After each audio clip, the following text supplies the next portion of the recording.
LD3. Der Deutsche The Old World Patreon.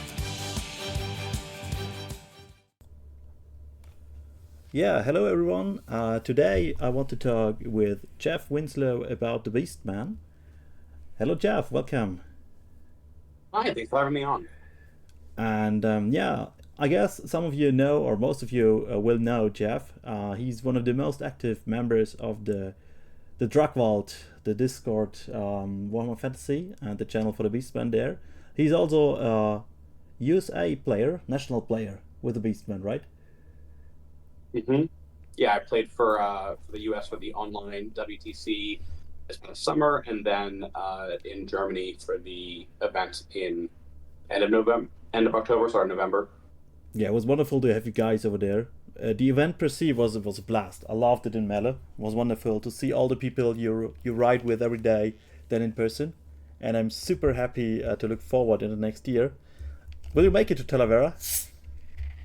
I think so. I mean, that's my plan right now. Is I'll be playing Beastmen in next year, 2026. Yeah, nice. So next year the WTC will take place in Spain. The date is already set.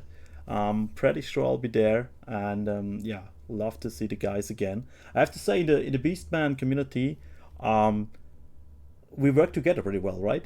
A lot of Yeah. people are more isolated and try to hide the tactics and stuff like that, and the Beastmen are pretty open about that. It's been pretty close knit. I think it was Nick, the captain for Team France this year, referred to as he said he wants to join the Beastmen Mafia. We welcome him with open arms. It's all a very discussing strategy with each other. I think partly because Beastmen started off as kind of a lower tier faction on the competitive scene. We didn't have Dragon, things like that, so we were all strategizing together, and it kind of grew from that. Yeah, greetings to Nikki.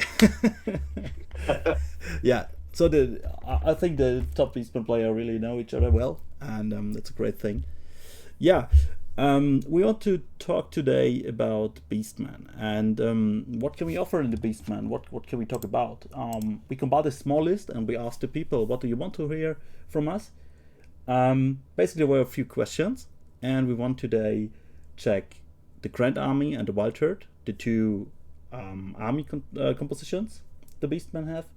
We want to check the strength of the Beastmen, how we play into that, how we play into our strength.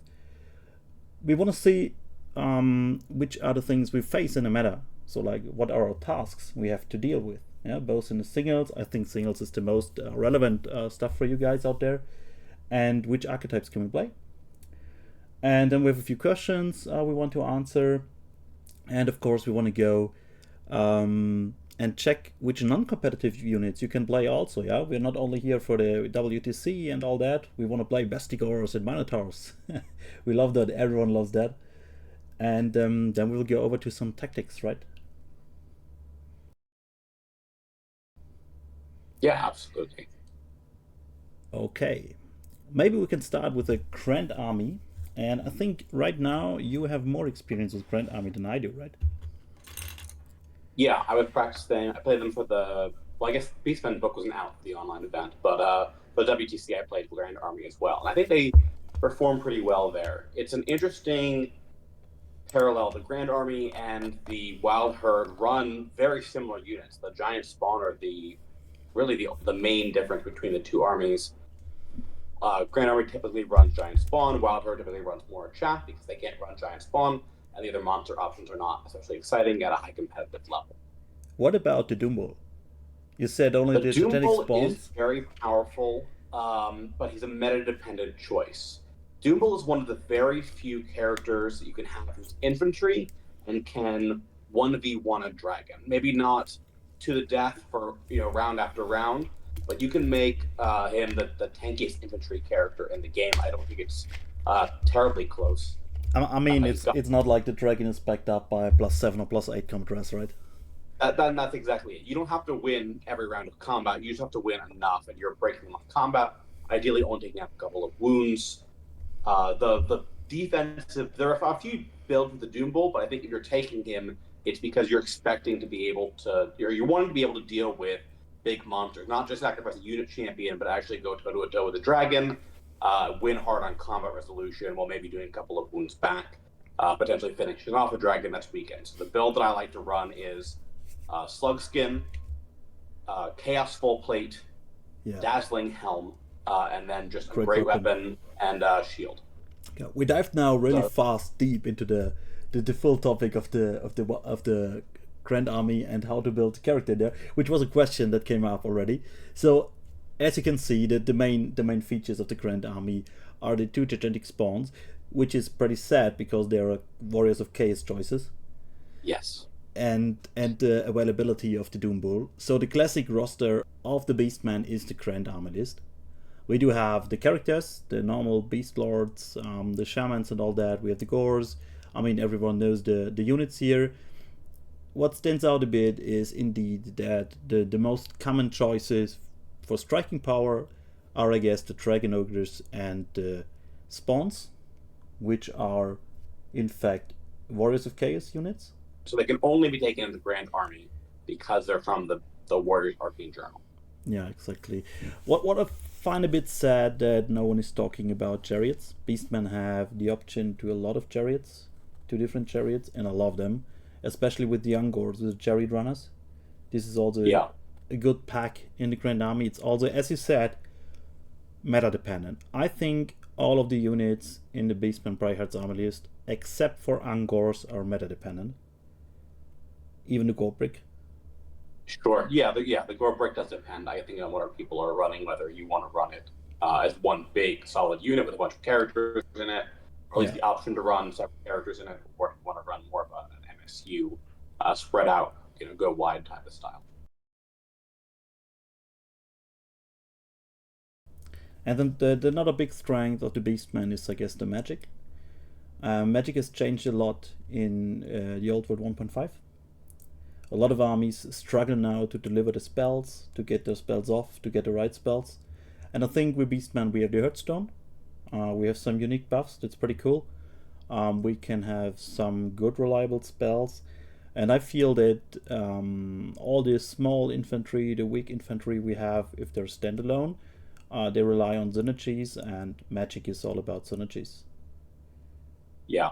Synergy is really what you're playing for at Beastmen in general. Their individual units are not as powerful as the units you can make in most other armies. They don't have dragons. The only mounts you can take for any of their characters are chariots, which are interesting, but they don't have that same level of speed and power that a dragon or even a griffin-style character has. But Beastmen have a lot of very strong special rules for their characters. You can make some pretty powerful characters for very cheap. One of their unique strengths is that their wizards are pretty decent in combat, and you can taking a lot of small characters can scale very well with Eye of the Gods. But I think that's another topic we should discuss when you roll Eye of the Gods. I think that's fun to discuss. I mean, this is one of the abilities we know also from the Warriors of Chaos, and it scales with the number of characters basically. So we roll a d6 at the start of the turn, and of course we can be stupid. But if you have like 8 characters and you roll for that, you will have some rolling the leadership, then you will pass your stupidity, or if you're in combat, stupidity doesn't matter. And if you have like even 4 shamans and 4 war gores or small characters, and they all get +1 attack or plus strength and everything, you get a decent striking force. It's surprising how much you can squeeze really out of these 50 points characters. And you don't have to even test off your stupidity until the next turn, which is really important. So if you're playing a match where you know it's going to be close, you know you're going to be in a grindy combat, like you're fighting against another Beastman brick or a top undead brick, you know you're going to need all the hitting power and defense that you can get. Rolling for Eye of the Gods can make a significant difference. Yes. I've had games, and it also makes for great story moments. I've had games where a Bray Shaman has rolled weapon skill 3 turns in a row, and now a Chaos Lord is hitting him on 4s, and that he doesn't do that much damage in a challenge. Even if he kills the Bray Shaman, you're hitting 4s, and then Slow King takes him to a 5, so only gets 1 hit with his Ogre Blade, unless you win the combat fighting the Chaos Lord and a Night Break or something like that. So I think this is one important thing to understand of the Beastmen. If we go for grindy combats, we need characters. Dragon Ogres are a thing. You can take Dragon Ogres, but if you want to really grind through multiple unit combats, where the opponent also has characters, where he has units, where he has everything, you need characters in units. Maybe the spawns. I will give you the spawns. Yeah, the spawns are kind of the only thing that can operate really independently. Razor Gore to a lesser extent. That's only when they're fighting very weak. I mean, they're good at fighting chaff independently, Yes, but that's yes. about it. I mean, I smashed 2 or 3 Resigors in multiple occasions into stuff Mhm. like single Dragon Ogres, a Chariot, maybe a small monster. And I mean, it's 100 to 150 points, so it's around even, and it's really a coin toss. So they're not reliable. Sometimes they spike, and this is also a Beastman trope. We have so much damage spikes, we have so much potential for damage spikes, it's crazy. But in 50% of the time, it will not work. So you have to, in my opinion, play around that. Playing Beastman is a lot of risk mitigation. Yeah, I think one of the strengths of List too, especially when you're playing against players who know what your army can do, is that they are aware of the spikes as well. A Razor Roar can charge a unit of Empire Knights and slaughter it, kill 3 knights and run them down. That's, if you roll, you don't have to roll that well for that to happen. But if you don't pass your Primal Fury, you're probably not accomplishing that, right? But they're aware of that. So those, that cheap unit of scoring knights has to be nervous if you're a 52-point Razor Gore. It's similar with Giant Spawn. They can roll 18 inches. So your opponent has to make a choice of how much risk they're willing to accept. Is it 16 inches away? Is it 15 inches away? Some units don't care about fighting a Giant Spawn, but a lot of units don't want to get charged by a monster that is unbreakable, is going to do some decent damage to them, and they cannot flee or stand and shoot. And so I think that level of risk on your opponent's end of how much they're willing to tolerate, when are they willing to tolerate, it forces your opponent to make a lot of decisions they might not in another matchup. And this is true for all the units we have. This is also true for Gorgon. This is true for Chariot. This is true for the Dragon Ogres in some cases, depending on the unit. And as I said, I think Beastman is all about risk mitigation, but not only for you, also for your opponent. And this is the fun. So Beastman is mind games. Beastman is evaluation and mind games. And if you have the upper hand in the mind games and your opponent has fear, fails his fear check, then you can really exploit that as a Beastman player. Yeah, absolutely. So what I found, if you play against a player who is very aware of the options he has, and if he has a good matchup, then that is the downside of the Beastman. It's really hard to win that. For example, I had a game against TOW Expert from Italy. He plays Camry or High Elves normally, and he played a Camry list with 2 Necrosphinxes and 2 Dragons. Very difficult matchup now that we no longer have poison shooting. That completely changed it. Yes, difficult matchup. He knew exactly what he wanted to do, and I knew that he knows exactly what to do. And I made some mistakes, and it was like a 20-0 for him, easy. So it can fall down pretty fast. But yeah, to me, Beastmen are insanely fun because of that. You have to adapt on the table very often, because as we just said, if you don't have a spike and you don't plan with a spike, but let's say you're playing with the average damage and you're low, or you have to spike and you don't, then you have to adapt. And Beastmen are flexible enough to be able to adapt all the time. So at least this is my playstyle with the Beastmen. I know there are different playstyles. I think you like more to put pressure on your opponent and just go through. Yeah, it's matchup dependent, and that's part of the fun of it. I mean, Beastmen can play a different role depending on the game. They're not just an aggressive or just a defensive army. They're pretty flexible in how you play them, and sometimes that can change based on the particulars of your opponent's list, or of yours, or of the way the terrain is set up, or scenario, or a dice roll, or dice rolls. Who goes first can swing a matchup. You have a lot of interesting tools, but you don't have tools for everything. Or you might have a good example. Wildherd is probably the best example of this. Beastmen have very limited options for range damage, and Wildherd is very swingy. You might not cast the spell. It's got a very short range. You might roll low on the hits. Sometimes you roll 23 hits and you don't roll any 6s, and Wildherd doesn't do damage. And that can depend. There are some games where the damage on Wildherd is nice, but you can play around it. There are some matchups where if you don't get the damage on Wildherd early, then you start to fall behind or just lose the game because you need that to happen. Those are the most challenging matchups, where if you don't high roll early, then you start losing the game. Which matchup do you have in mind here?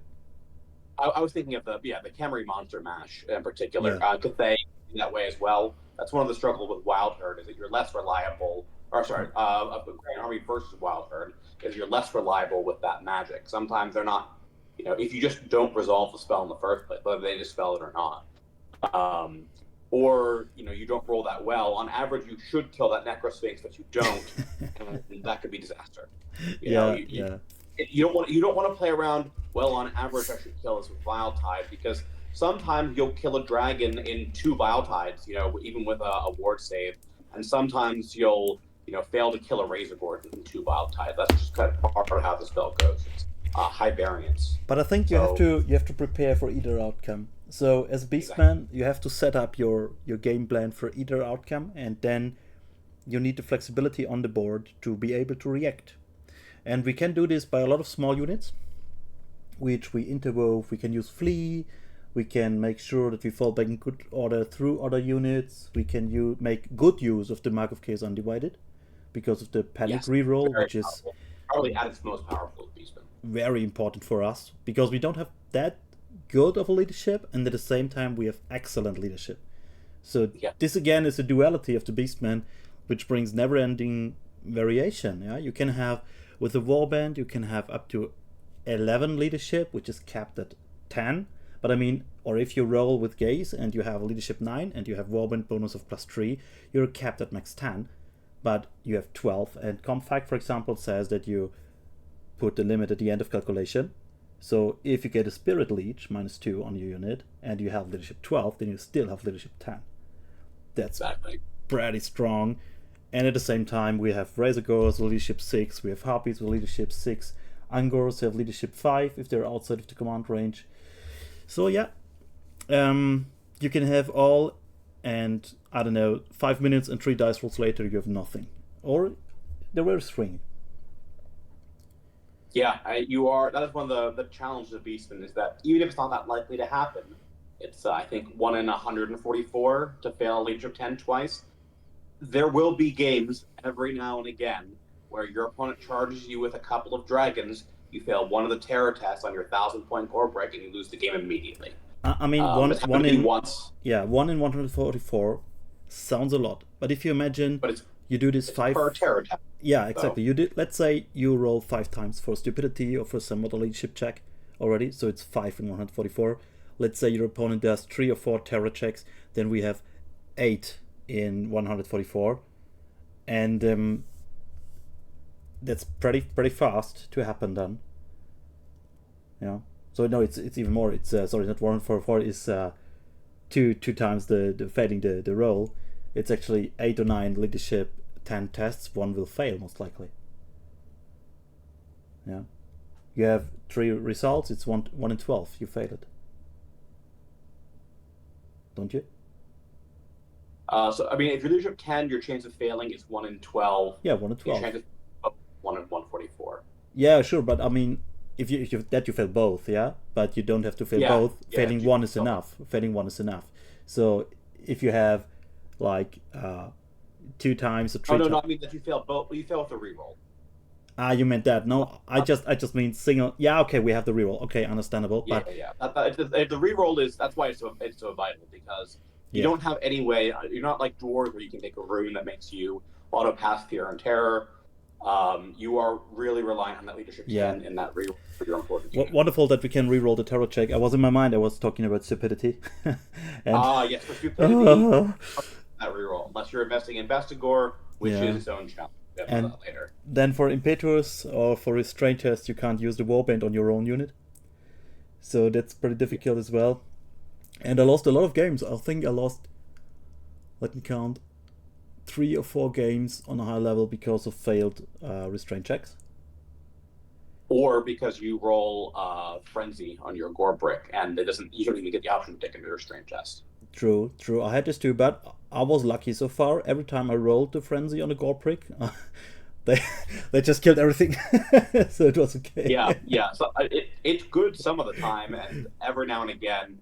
The nice thing is that even if you overrun with your Frenzy, you can still test a Reform, so that mitigates it a little bit. The downside with the Doom Bolt unit is that you only get to pursue a D6 when you're Frenzied. So often that means you don't catch what you're chasing and then don't get to reform. You didn't catch anybody, and that's very painful when that happens. Yeah, we're talking a lot about the special rules right now. We already talked about that the Beastmen are very dependent from the special rules, and they have the Blood Rage special rule. I think the Gores have it, all Gores have it, and the Minotaurs have it as well. Have it, the Beastmen Chieftains have it. Minotaurs have it as well. Minotaurs, of course. Yeah, I think that's it though. Centigors the Bestigors have it as well. Bestigors can become frenzy. They also can have veteran to reroll all this stuff. We talked a lot about leadership, and they're the only unit that can take veteran, which is pretty great if it wouldn't be so expensive. And it would be very powerful with their leadership reliance, but they're just so many points.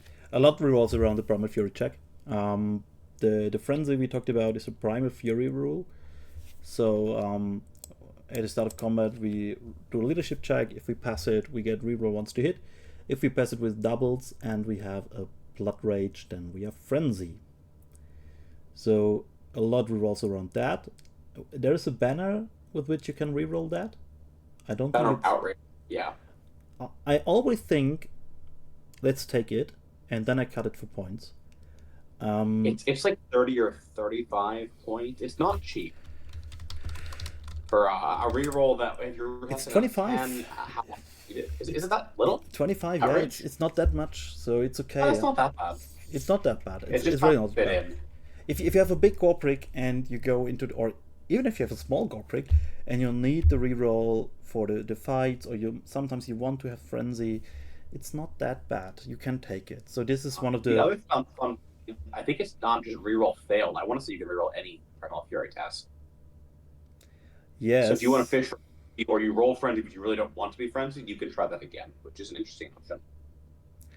I never thought of that. But yeah, you're right. I value it quite high. So quite often you just have 25 points left in characters. I find myself often in that situation.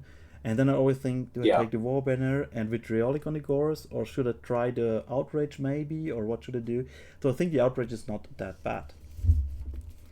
No, for 25, it's 25 less than I thought it was. That's not bad.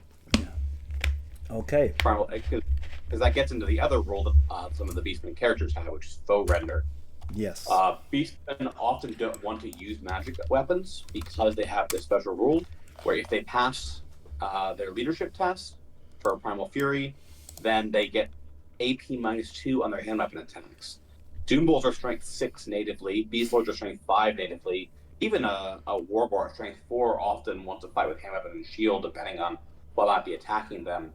AP2 on your hand weapon is very good. It negates a lot of the need for a magic weapon, lets you go for defensive stats on Beastmen, which is good because their kits tend to naturally lead you towards defensive stats that they don't have the extra wounds that a ridden monster or something like that would give them. When I started Beastmen, I kept my characters super cheap. I quite often just played a Beast Lord with a heavy armor or the Blackened Blade. I took often the Blackened Blade, Knalltide, and the shield, and that's it. There's 146 or something like that with a great weapon. And it's dirt cheap. No, it's even cheaper. It's 100. Yes, it's 146 plus 15, 161. And you get 4 attacks, strength 7 AP2, or if you pass it and you take just a hand weapon, you have a 2-up armor save, and yeah, pretty strong piece. You can even add a Talisman of Protection to that for 191. You can do the same on a Doom Bull or on a Gore Bull, pretty cheap. Gore Bull not. Yeah, Gore in particular is very good with just Charmed Shield, Heavy Armor, Great Weapon is like 60 something points, and you get a lot of flexibility. With the Charmed Shield, the full package is 68. So 68, yeah, quite good.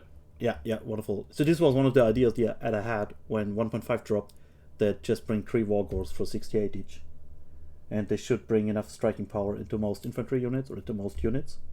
And I think this is still true. Stormy Dable from Belgium, he plays at the moment some Beastman list with Crawlmaw, so he doesn't have a Beast Lord in the list, or a fighty character in the Wildherd. And he just takes 3 War Gores or 2 War Gores. It works. Yeah, I think 1.5, I lean more that like it's a legitimate question of do you need the Beast Lord or the Doom Bull, because it's kind of a sliding scale, right? The Beast Lord is the most expensive of the Doom Bull is the most expensive of the options, of course, only available in Grand Army. If you're not fighting dragons, I mean, the Doom Bull does do good damage, but you can get almost as much damage out of a Beast Lord for 100 less points than compared to the Doom Bull. Doom Bull's real strength is that he's very tanky. He's hard to kill. Yeah. 2 extra wounds is a big deal. Do you need those 2 extra wounds? Are you going to be fighting something in melee? If a dragon charges you, could you just sacrifice a cheap Wargore or a unit champion like that to it? I mean, this is also dependent on which level you play. I mean, if you play locally and people will not bring like dragons to the table and stuff like that, a Doom Bull can be quite overkill. If you play like 40 cores in a Doom Bull, nothing will kill that in a casual match.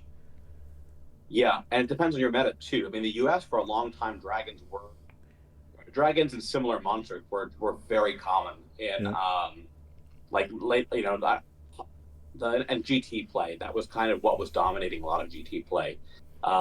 It's less prevalent in 1.5, but it does tend to be a more melee focused metagame in the US. And the Doom Bull was very strong there because it played very well against that, especially when people didn't know what to do about it. It's just, I want to fight your big juicy unit of toughness 3, toughness 4 models, and I can't because the Doom Bull is saying, you're gonna fight me instead. Yeah. You're gonna do a wound and a half a turn, and you're gonna lose combat by 6 and run away. Yeah. I think that if they don't have that threat, the Doom Bull is 369 points with the full defensive kit. That's a lot of points you can be putting elsewhere. And part of the challenge of a Beastman character package is some armies might get their range pressure out of their special or rare choices. Any high-level competitive army wants to have some level of range threat because, especially with Beastmen, you don't have a lot of very fast units like you don't have heavy cavalry. Your only cavalry units are Centigor, which are not very good. I disagree. You have limited very fast options to hit those. I disagree. Don't forget that Razorgores are troop type cavalry as well. Razorgores are really good for that, but they have their own issues with leadership and things like that. Yeah, true. But so anyway, so you're relying on your character point to get that range pressure. You need the shamans with the bile tide and any other spells they roll for that, and that constricts your ability to take fighting characters. Yeah, which true. means that there is a real cost. It's not just do I want to spend fewer points on this than I do on other units. If you take that Doom Bull, you have less points to spend on shamans. That's a real consideration. Same thing. I mean, the Beast Lord and the Wildherd is almost as expensive. Yeah. But there's the cost efficiency of a cheap Beast Lord or a cheap Wargore is excellent. They have great base stats. It's unmatched. It's unmatched by the Doom Bull. Yeah, it's just the Doom Bull is better concentration. But in terms of if you're just looking to fight, if you're like, I'm going to fight another big brick of infantry, I just want to have a lot of damage. 3 Wargore can great with a dual wreck. They do so much damage. Rerolling 1s to hit. They're often hitting on 3s, weapon skill 5. They really are a sweet spot in being able to crush other infantry and cavalry. But this is the nice thing of the Grand Army, you're very flexible. You can play into a Doom Bull, you can play into a Prick, you can play into steal a lot of Shamans, you can have the spawns, and you can be fast. Earlier today, we talked about the Jabberthlythe, which is one of my favorites units, and he's pretty fast. It's fast as it can be, with movement 9, Swift Stride Fly. And you can pair him up with some Harpies, with some Razorgores in core, maybe add some Chariots, and you have a damn speedy army, which should never be paired or never be played in a shooting meta. But still... The tragedy right now is that we have a shooting meta. Shooting, maybe. Yeah, true. Jabberthlythe never wants to see a Grand Cathay player. Yeah. So this is what we had as the next point after the strength, though. Short summary here. We are very flexible. We have good magic. We have flexibility without limits in characters. But we need this. We need the striking power of the characters. We are not that reliable standalone, but with a lot of special rules, layers of special rules, and supporting units or supporting characters and units, we can have some it is not reliability per se, but you're so flexible that it is reliable because you will always have some out or some solution open in the game. And yeah, the big question is, how does this help you in the current meta? And from my point of view, there are still some dragon armies out there, like K is, yeah, sure. If K is super random, because if they have the right setup, you can't win against them. If they ever bring magic resistance 2 on all 3 dragons and still have a warp fire dragon, it's super hard. But they don't do that because, as you said, shooting is right now prevalent. A lot of cannons, Kethai push that. We have dwarves, we have Ushapti, we have everything there because you have to try to shoot the balloons down and all that. So I think in January a lot will change. There are a lot of rumors that we will see an FHQ, another FHQ similar to the 1.5 one in January. So a lot can change. I mean, as soon, you already said it, as soon as Kethai is gone from the top spot, the whole meta will adapt. We will have a whole shuffled new meta. The good thing is, we already know the Beastmen will be able to adapt to that. And yeah, I think it's one of the strengths of the Beastmen list is they have a lot of units that, depending on the meta, are either pretty good or not quite good enough.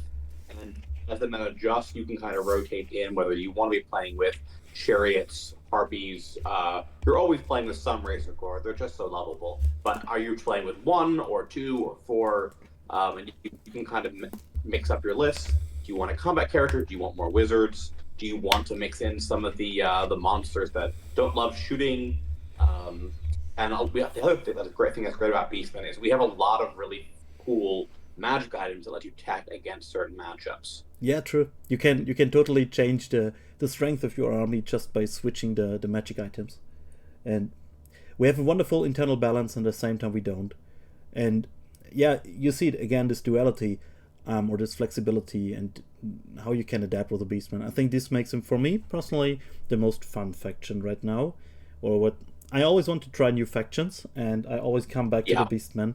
I have like 11 armies here, half painted, half assembled, and yeah, still, what is next on the table? More gores or this and that. So yeah, that's exactly the same here. I keep thinking I want to try something new, but then I think of a new way to play the Beastmen, or I see a new comp package and think of how I can adapt with that. It's just a very enjoyable army to play.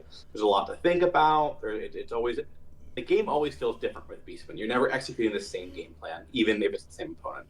Yeah, I mean, in one tournament of 3 games or 5 games, I will have 2 to 3 completely different experiences with the same army list, with the same items.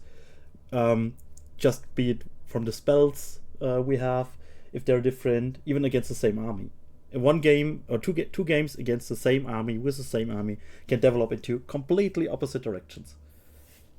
And this is part of the fun, yeah. So yeah, we have a lot of shooting right now. We have some good items in the Arcane Journal against shooting. Let's just go over there quick. It's not where are the items? I think they're here. Yeah, I mean, we're looking at the mutation, and the main rule is looking at mutations, and then the journal we're looking at the. Yeah. Is it talismans? I think Chalice a talisman. Yeah, Chalice here is the talisman. You can see it. Yeah. So Chalice of Dark Rain. We can turn off War Machine shooting for 1 turn. Yeah, it's self-explanatory. It's pretty good against anything that tries to shoot you. Even if it's just normal missile shooting with ballistic skill, you have the range, so you will most often have another -1 modifier for long range, or you can evade it at all. So this one is, for me, in the teams matches, it's a given. But in singles, I don't take it that often either against shooting, because if you bring just a lot of gores, and we have the Pelt of Midnight, which is a mutation, we can take for 35 points, another -1 modifier to one of our units. Yeah, that's quite often enough to win against some Empire army or something like that. So yeah, it's interesting you say that, because I think maybe that's because you're playing Wildherd, so you're more reliant on just a big mix of gores. For me, if I'm playing Grand Army, I prefer the Chalice. If I'm taking just one or the other, you need the Chalice more. Yeah, if you bring monsters, you need the Chalice in. It protects from cannons and war machines and things like that. Yeah. So the other fun thing turns off shooting even from War Machine's firing magic missiles. So Light of Death from the Tomb Cascade, Kings yeah. and the Bound Spell from Dwarves, even though they're not firing a traditional ranged attack, it's still a War Machine unless it cannot shoot for the whole turn. It doesn't turn off normal magic missiles, but we do have the Pelt of the Dark Young, the armor, which gives us magic resistance too, and we have the good dispels. In the Wildherd we get +1 to dispel as well if you're in command range, and yeah, with -2 even in the Grand Army you always take a level 4, I think. So yeah, it's the other thing that's fun for Grand Army is the Hearthstone gives -1 magic to somebody who's controlling it. So if you think your opponent can be casting spells like one of your giant spawn, you can make sure your spawn is the one controlling the Hearthstone on an important turn for that extra little bit of magic resist, and that can sometimes make a difference. It's pretty. And don't forget that if you control the Hearthstone, opponents inside of 12 inches of the Hearthstone get -1 to cast as well. So these stacks are pretty fast, and yeah, you see, we talk now already a lot about the Hearthstone. We'll come back to this piece later because of its insane impact on the Beastmen army. I think I haven't seen a single tournament Beastmen army without the Hearthstone lately. Or even the casual armies you see, almost all field the Hearthstone. It's not just good. The Hearthstone is fun. It's a great piece. You get to custom build it yourself. It's got fun rules. It's very flavorful for the army. Yeah, it's just all around. I think it's too cheap, to be honest. It's too good and too cheap. Probably. Yeah, I think, for example, for comping it, I think of counting it towards the character points. That would be an interesting comp. Yeah. Because, I mean, it really does an amplifier to your characters. It's for the... If it didn't have the bonus to casting, then Beastmen would be a very different army at this point in time. Yeah, exactly. So you have to make real decisions and choices then. Or, and maybe both, 0 to 2 Great Brace Shaman and the Hearthstone. So we don't get this fully annoying magic spam army, which a lot of people hate to play into, and which is under comps, it depends on the comp, can be a bit too much. But I will show this a little bit later, because this is the way how the Beastmen win.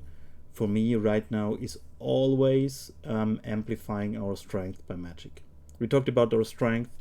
It's the spikiness, it's the flexibility, and magic really adds up to this with elementalism, with the primal lore, which is better than I thought at the beginning, and demonology. We have tons of conveyance spells, we have tons of control spells, so that's pretty good. Okay, yeah, what else? Gunlines, we just talked about gunlines, how we can fight them. We have mobility, we have big bricks, we have items against gunlines.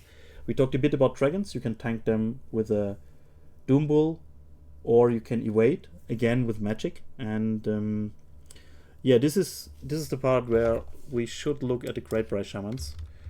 And if we look at Great Brace Shamans, we have to look at, in my opinion, elementalism, or about the magic.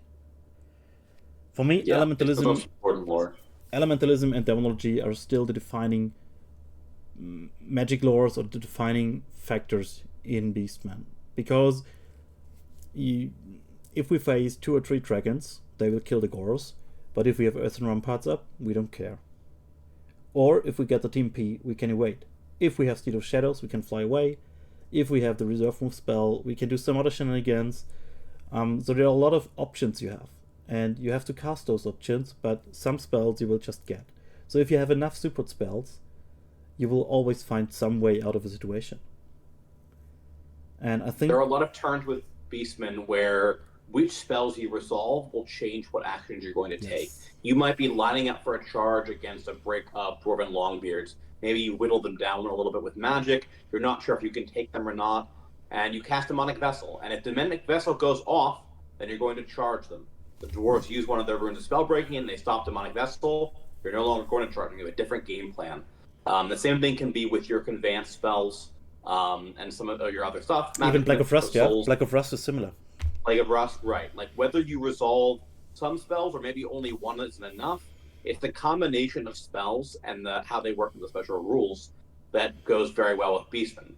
Gore are a perfect example of this, because a Gore on its own is a high-end chaff, I guess. They're 7 points. They're strength 3, toughness 4. They have 2 attacks. It's an expensive orc, yeah. Yeah. But on the charge, if they move at least 3 inches, they're 2 attacks with strength 4. That's pretty good. If you have Demonic Vessel, then they're 3 attacks with strength 5, AP 1. If you pass Primal Fury, they're rerolling 1 to hit. If you're near the Herdstone you control it, they're rerolling 1 to wound. This takes the unit from... We can take this even longer, yeah? If you get Break of Rust off, you have AP 3. If you have this, you do that.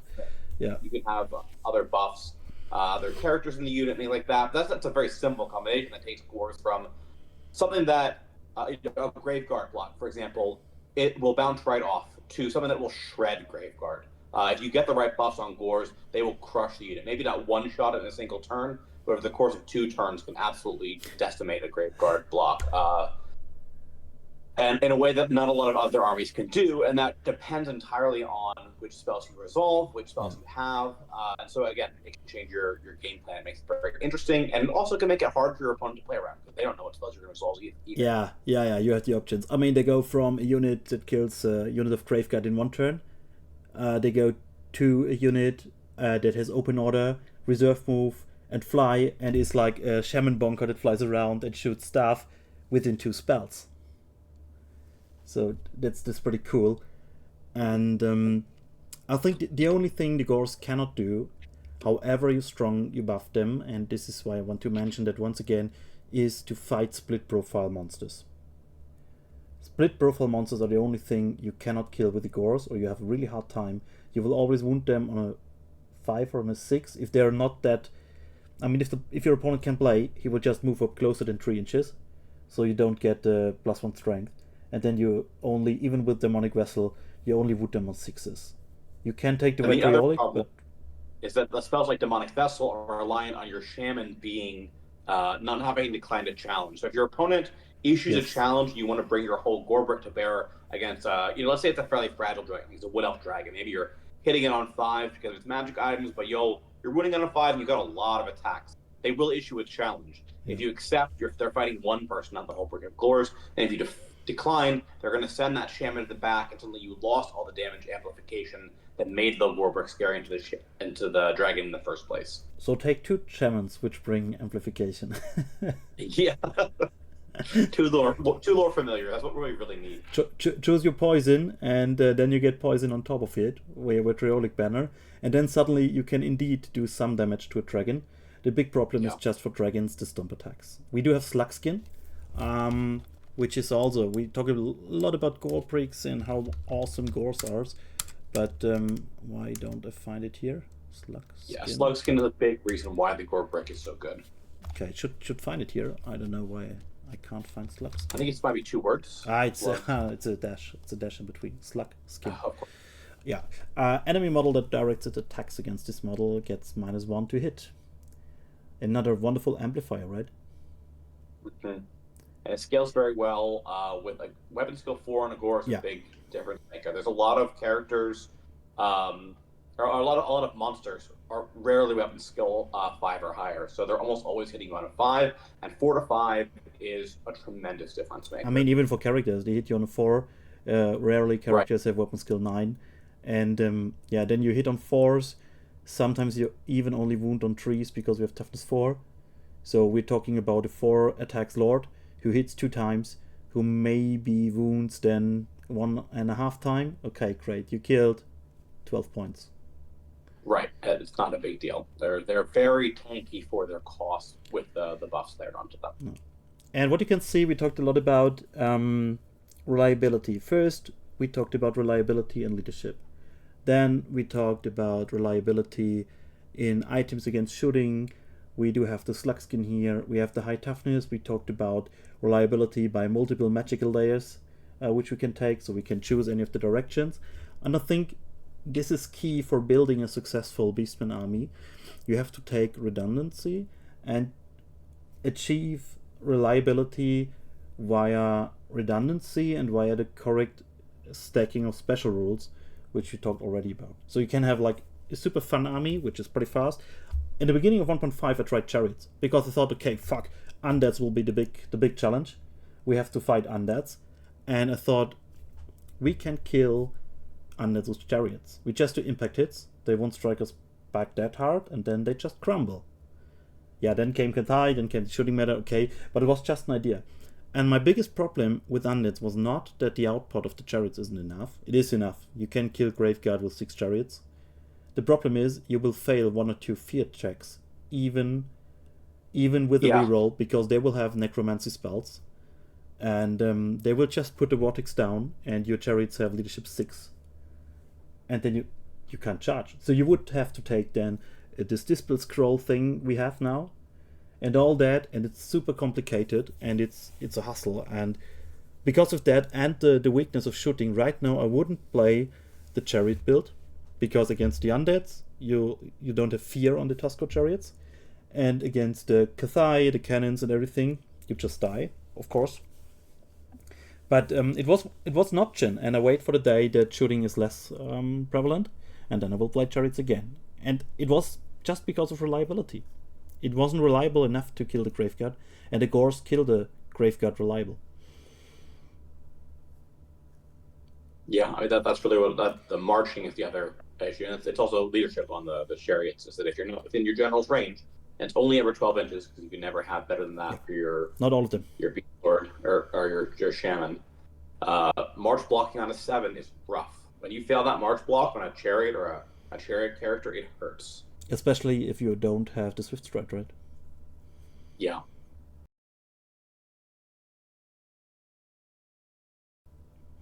So, the one thing I can just offer as a guidance, when you build the Beastmen lists, don't go only for the crazy big builds. Go for reliability. Like, either go for evasion. We will talk about next about Wildherd, I guess, about the magic bonus and how it enables the evasion style. There you need multiple layers, but also in the combat list you need the safety here. So then if you have a lot of nets to fall back on, then you're flexible, then you can go for spikes because you have safety nets in the armor list. So for me, writing a Beastmen list is a bit academic, sometimes a bit boring, because I often restrain and think, I won't take that. It's cool, but I need another safety layer for my Gors, another safety layer for that unit. And then on the table, you can go wild, and you can go super greedy. You can go for greedy charges, because you can flee, you can set that up, you can do that, Wildherd here, Wildherd there. So it's pretty explosive then.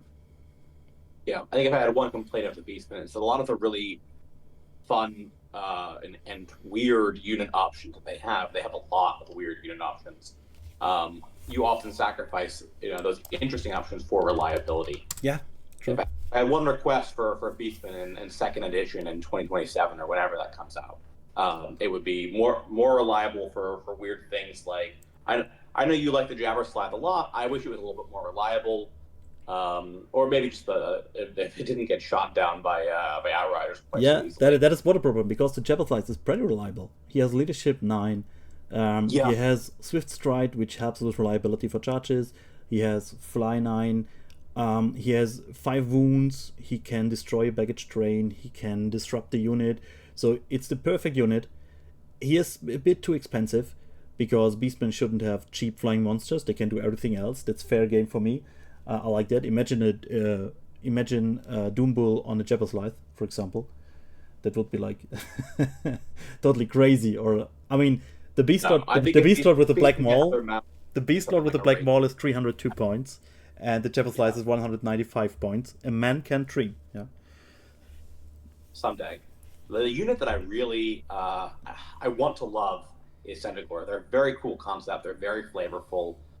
They are the definition of unreliable with Drunken and poor leadership. They're only a 6 base 7 on their unit champion. They would fill a really interesting niche in the army. Let's see the Centigor data sheet. Let's see the Centigor data sheet. Yeah, we can take a look at that. So first, there's the Chieftain. Chieftain is pretty good. He has leadership 7. He has a Lord profile. Weapon skill 5, strength 5 for 75 points. What? Super good. And he's got a really good package of stats. He's pretty fast. Yeah. He's kind of like a mid-level character in the sense that he's got 4 attacks and 3 wounds, but he's only taking 50 points of magic items, only weapon skill 5, leadership 7. So he's an interesting kind of hybrid of something else. It's the only cavalry character you can take. Because Beastmen the only character you can take with Swift Stride or Move Through Cover. Yep, that's pretty good. And these are the Centigors. They have a stat line of 4, weapon skill 4, strength 4, toughness 4, which is good.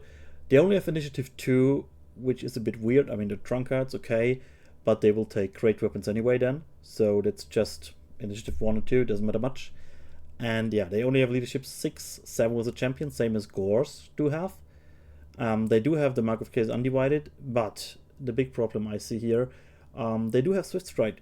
So they're pretty expensive, so they're a fast flanking force, and they will quite often be outside of the range of your general, or they want to be outside of the range of your general, and then their leadership isn't that good, especially since the Warhoof also only offers us a leadership of 7.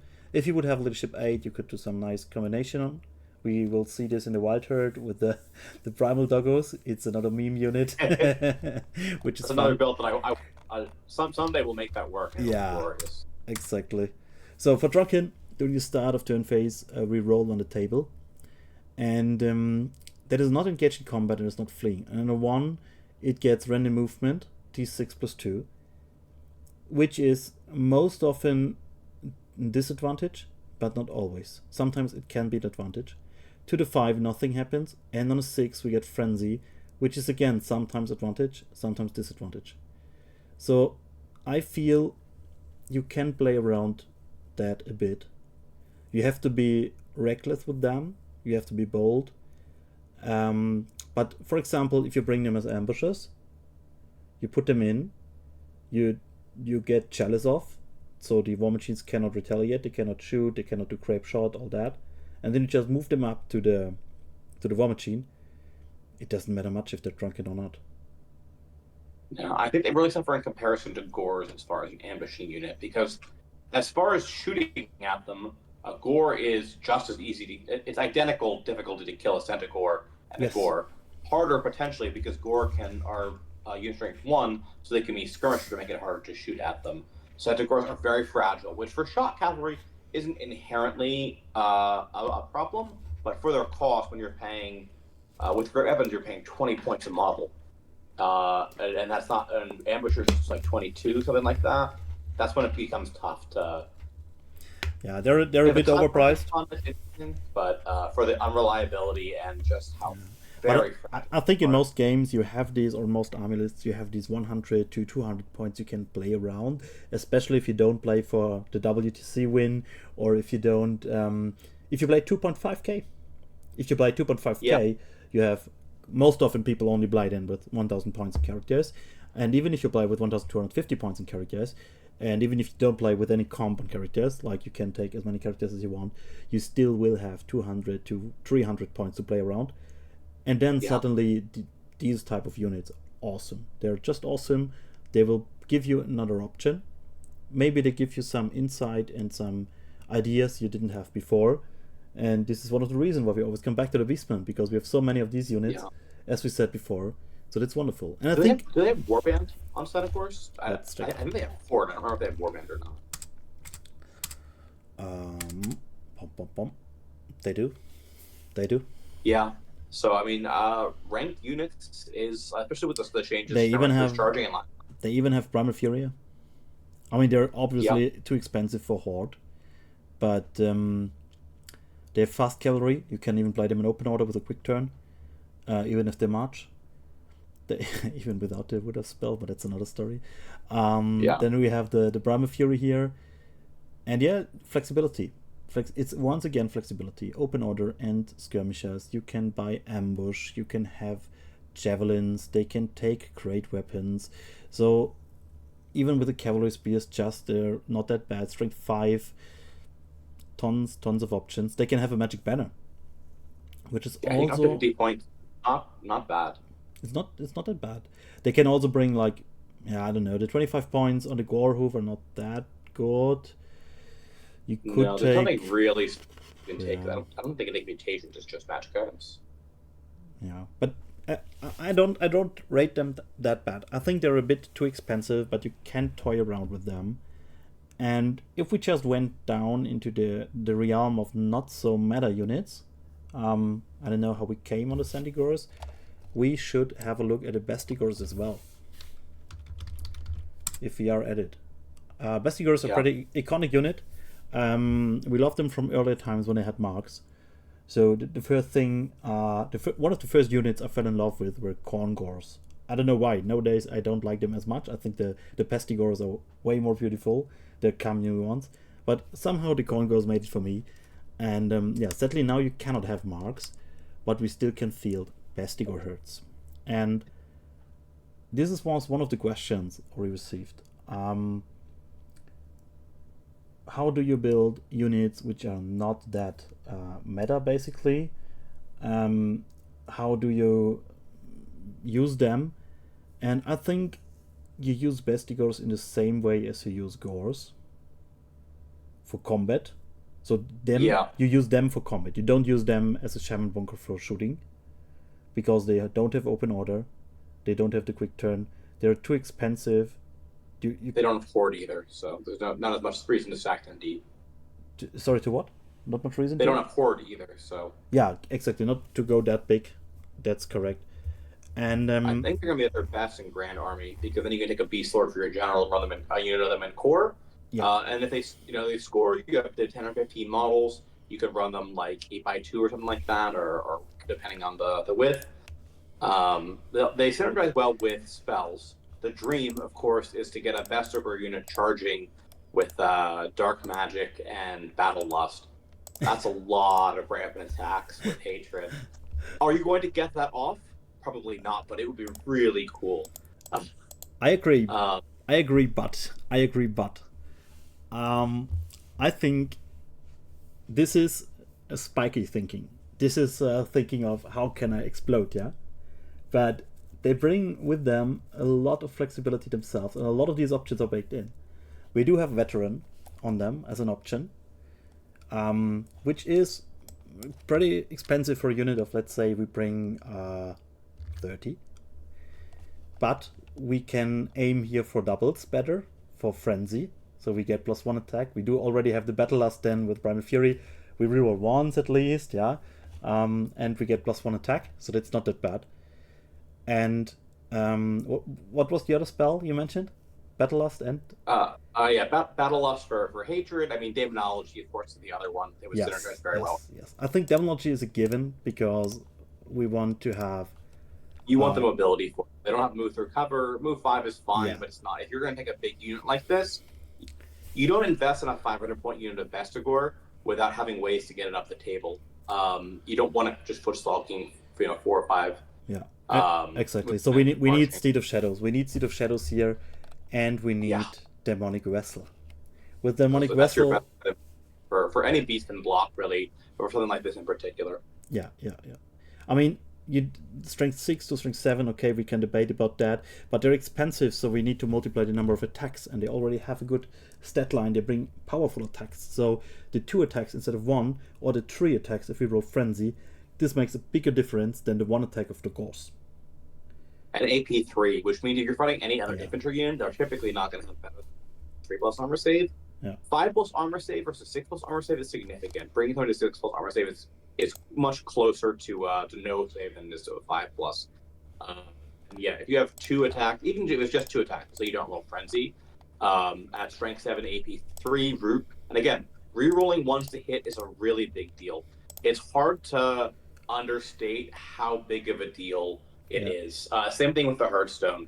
When you're wounding on 2s and you get to reroll failures, it gives you a lot of consistency in the damage that you're doing, because you almost never fail to wound. So you go from, I've got 30 attacks, 15 hit, and maybe I roll a little bit low and only 10 of them wound, to I've got 30 attacks, 18 of them hit, and 17 of them wound. That's a huge difference in the amount of raw damage you have.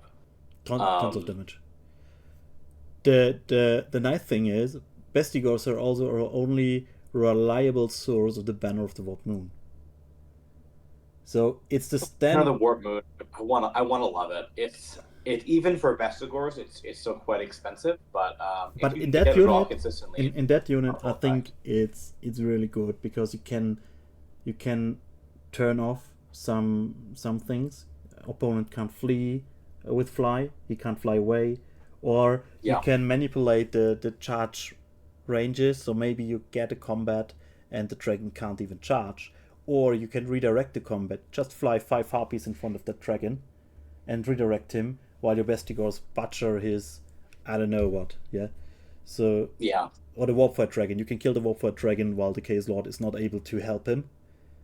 And it's potentially very powerful in other Death Star mirror matches. Let's say you're playing against, a Wildherd player and they're running like 5 or 6 shamans, right? You fly up in front of them and their plan is, whatever, I'll fly next to you. You're not going to be out of charge arc, and you use Banner of the Warp Moon, and then you fly in front of them. Yeah. They can't get away now. It locks them in place. The only thing that is important then is that you need to turn off the TMP. I don't know if Blood of the Shadow Gave. You have to go for Blood of the Shadow Gave, and it's an expensive combination to try and set up. But if you were targeting a particular matchup, you could definitely go for that, and it's something that nobody's going to see coming. It's an interesting option. I mean, especially Blood of the Shadow Gave pairs up with Jack Dagger in the Grand Army for +1 to cast. You can aim for redundancy. We talked about the retiring character. So if we have the Demonic Vessel 2 times in this list, we can actually decline the challenge and just kill the Chaos Lord. Yeah. So, and then I would add this up. So we are an aggressive list here. And this is a bit weird what I do now. Yeah, the hardest part with the Bestigor unit, I think it's better at 25 because 30 Bestigors is almost 500 points on its own. You run up to that 500 point cap very quickly. Yeah. I would take then the Gore-Tooth. I would take here now the Primal Magic, because fighting in 2 ranks is so big for this unit. For Bestigor, yeah. It's a spell that I think is, in many cases, will do very little. It's one of the... There are a couple of very bad spells in Primal Magic. I think that one, and but second only to one of the worst spells in the game of... what is it? They stole the name from the Wood Elf book, too. It's the... Clock of Doom? Something like that. The combat spell, But with this one, I take the Hack Tree still, so I will take Wildhide.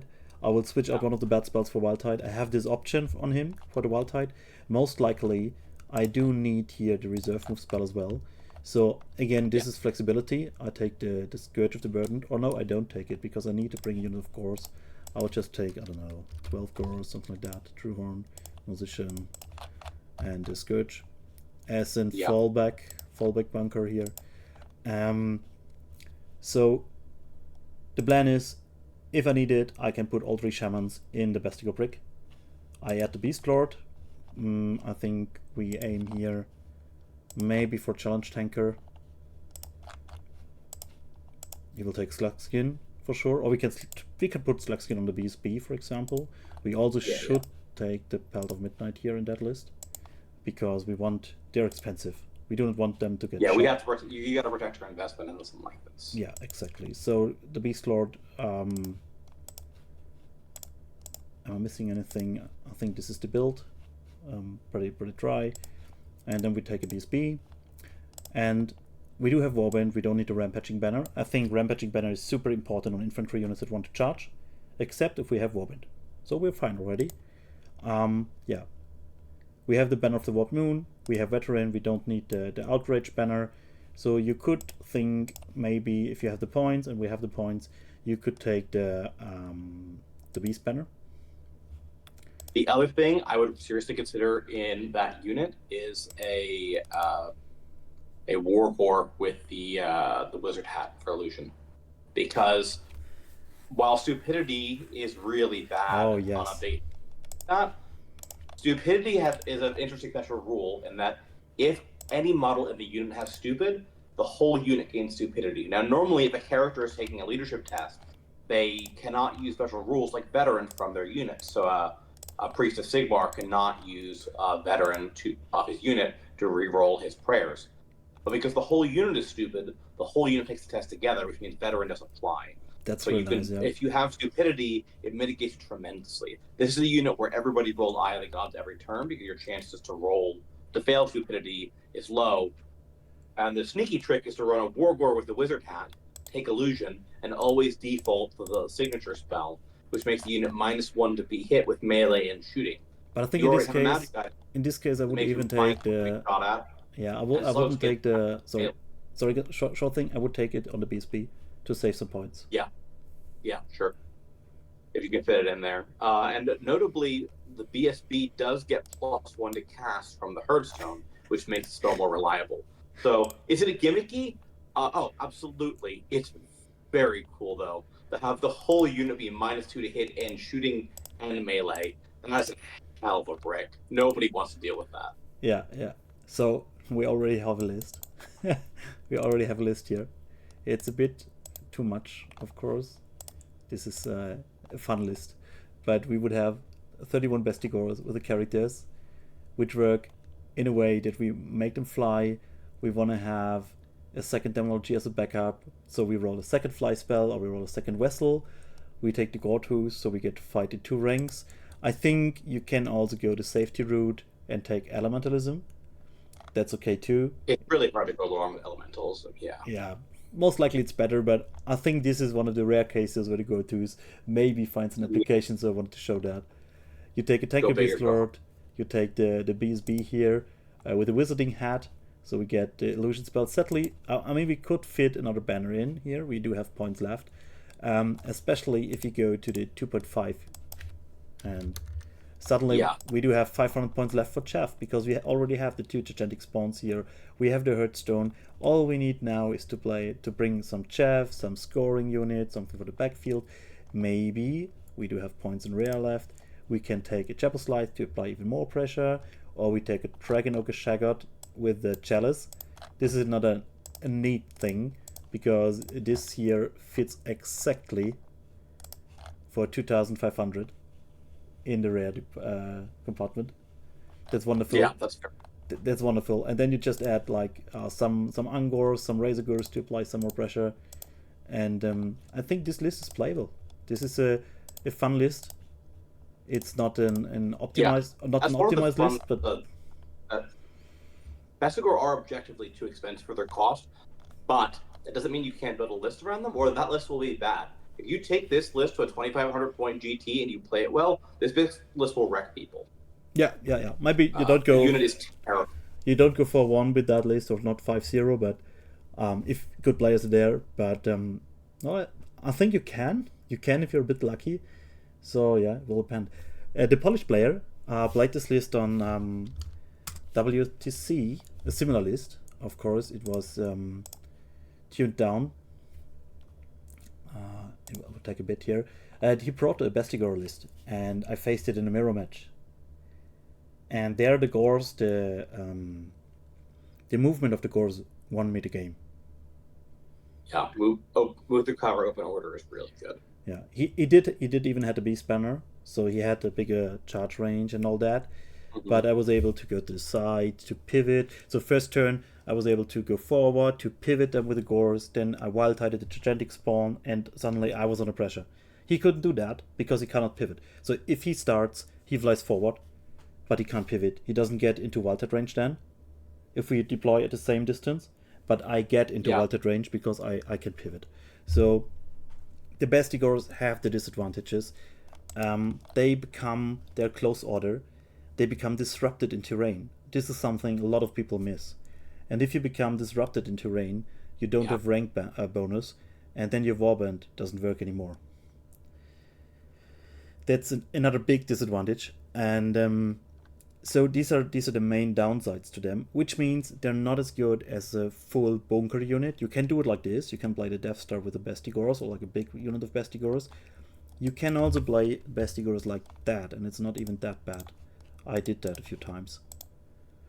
Like this, or just like that. Like this, they're pretty cheap.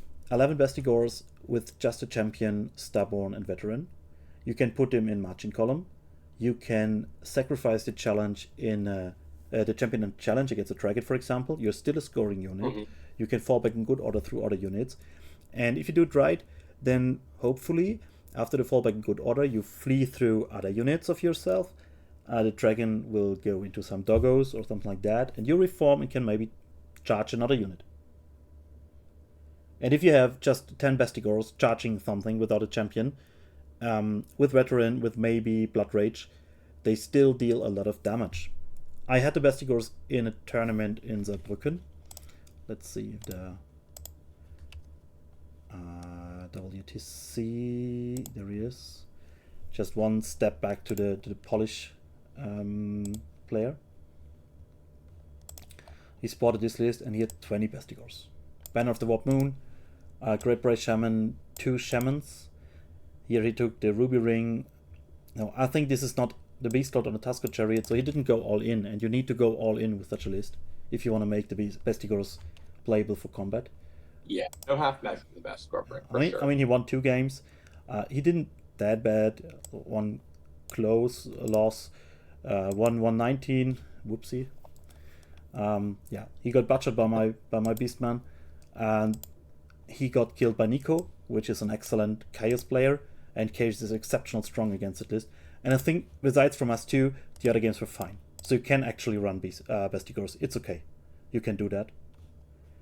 And let me see the tournament. I'm not sure if I have this. If it was, where was it? I'm not sure if I have that even here. No, this was Dark Elves, the bigger one. Was it a small one?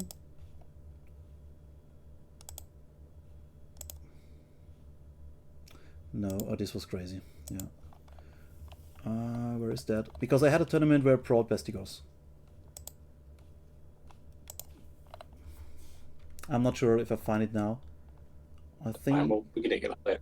I think it was later last year, where I just brought a fun list and just thought, okay, let's do that. I can do that. Yeah, seems I don't have it. Closed online? No, whatever. I had a Bestigor list and I played.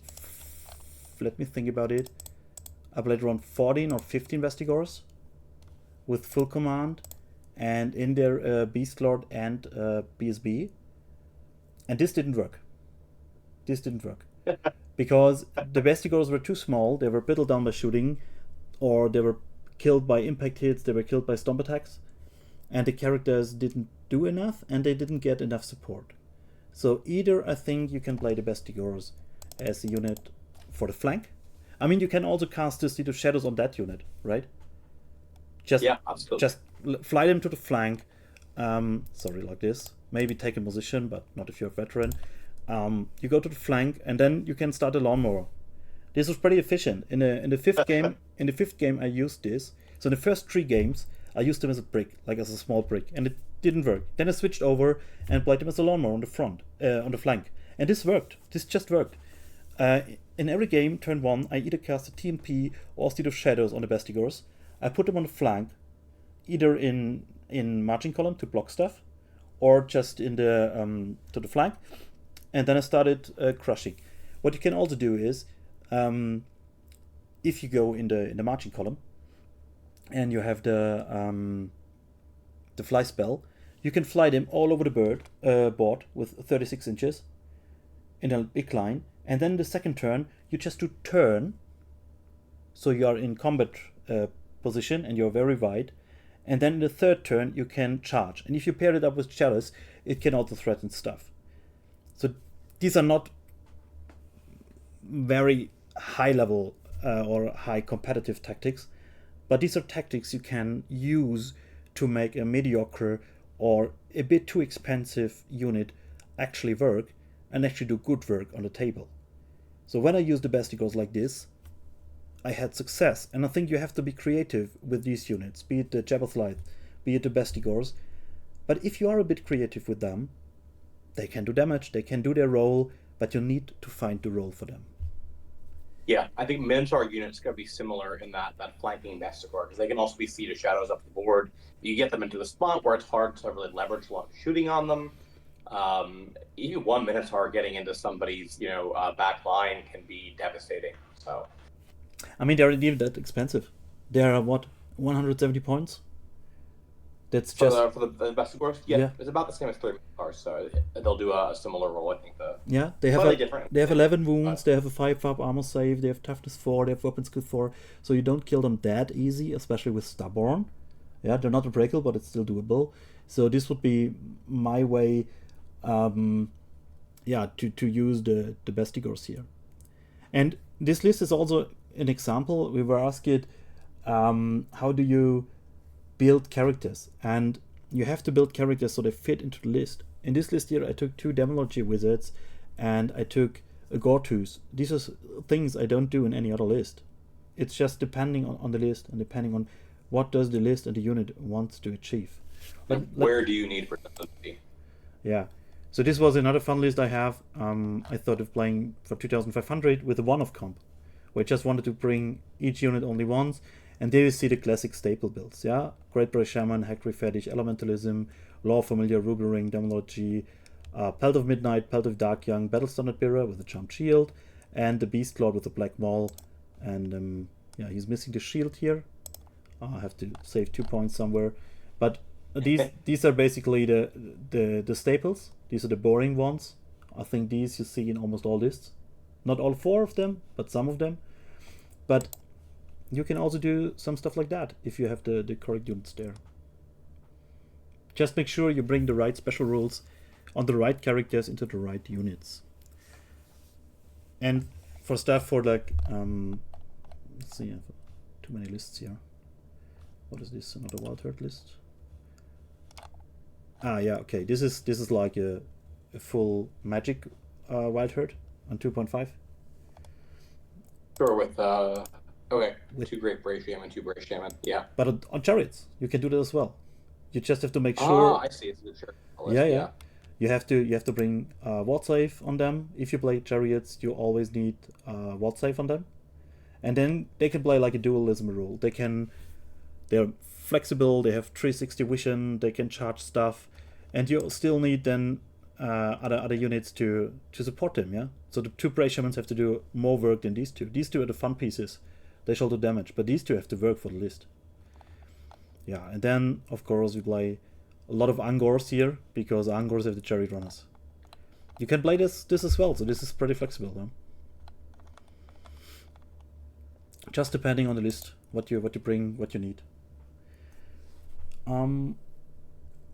Yeah. So the person who asked us wrote he struggles to make characters other than super killy beast lords or doom balls, and we talked about the doom ball earlier, and we aligned on it just to build a tanky, right? We just I think tanky is the doom ball has so much damage innately. With even if you have hand weapon and great weapon, just for the option. Yeah. You have 5 attacks at strength 6 AP2 from foe render. That's a lot of damage against anything other than a big dragon or a toughness 7 chaos dwarf character. That will shred a lot of things. You don't need the damage on it. Just having him sit there.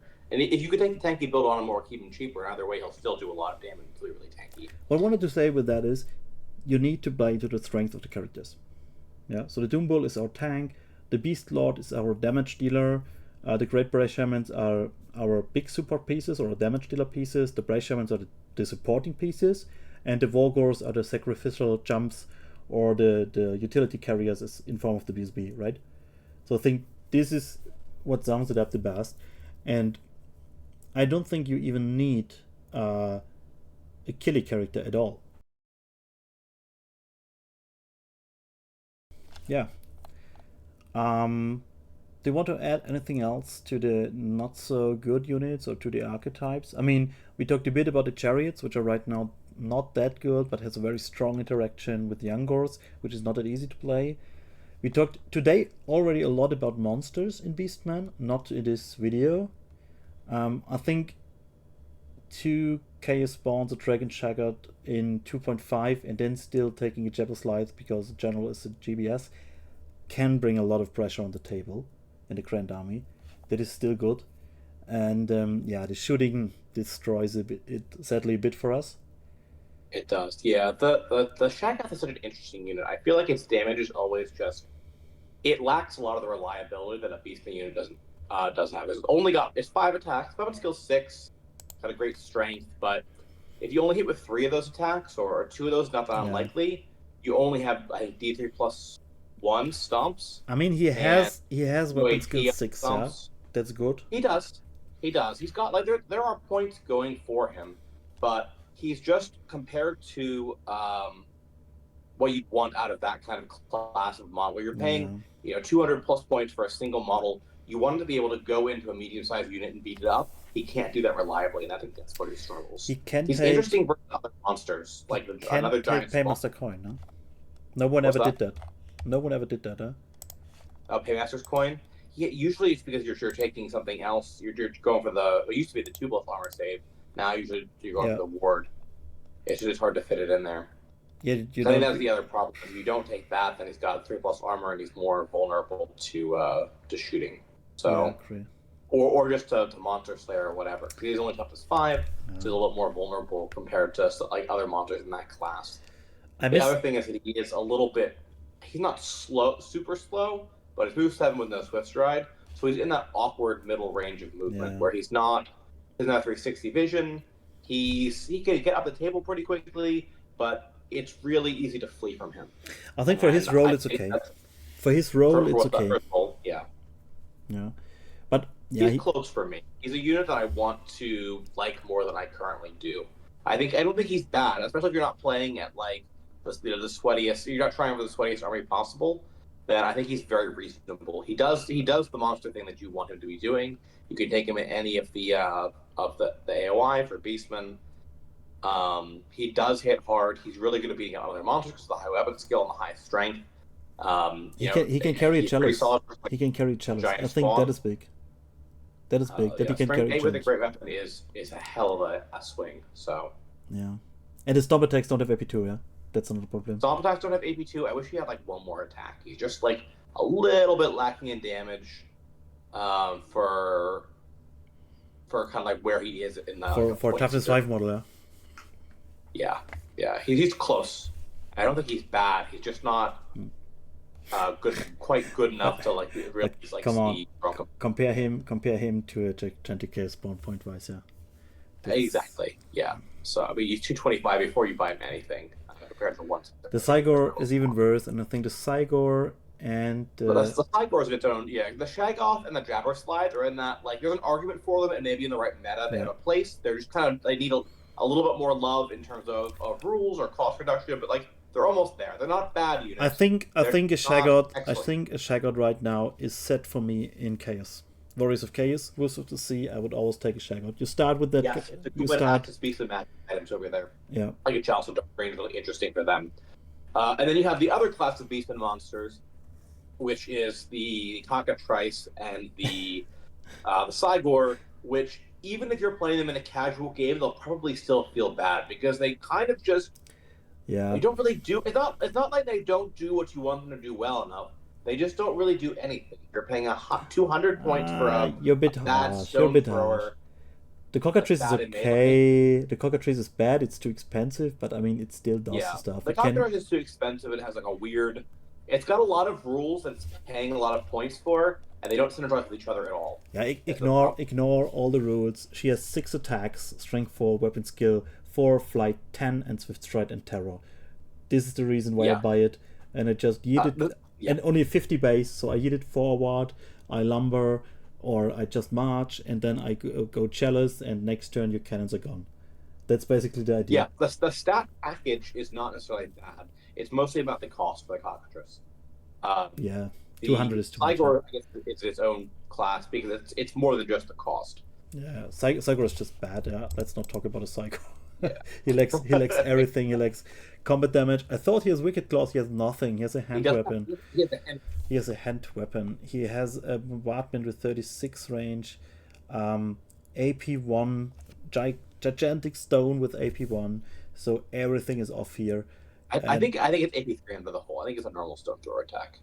The AP1 is a limited strength 4 part. The blast. Okay, yeah. But it's just the profile. And only toughness 5. He's not even tough enough to just hold the Hearthstone. So he only has light armor, so he's very fragile to shoot. Crazy. Brayton is a missed opportunity. It really needs a Swift Stride. It would be. I do. I just wanted to say I like that it doesn't have Swift Stride. I like unique units, and I think Swift Stride quite often on flyers is too fast. I like that it doesn't have the Swift Stride. It makes a difference. I do agree with that. I think the game would be healthier if fewer flying units, especially flying monsters, had Swift Stride. Yes. With that said, every other flying monster in the game except for like a Bloodthirster has Swift Stride, and that makes the Praeton. Praeton is a baby Bloodthirster, right? Yeah. So I agree on that. It's the Praeton. It is a Shugenkin without a rider or a ward save. He has terror. The Shugenkin doesn't have terror. So he does have terror, but he's also a large target, which is he would love to not be a large target. Yeah, I mean he only has 4 attacks, so I would give him 2 stump attacks. Give him a few stump attacks. I think then he has a role, at least. Yeah, he can fight down some smaller units.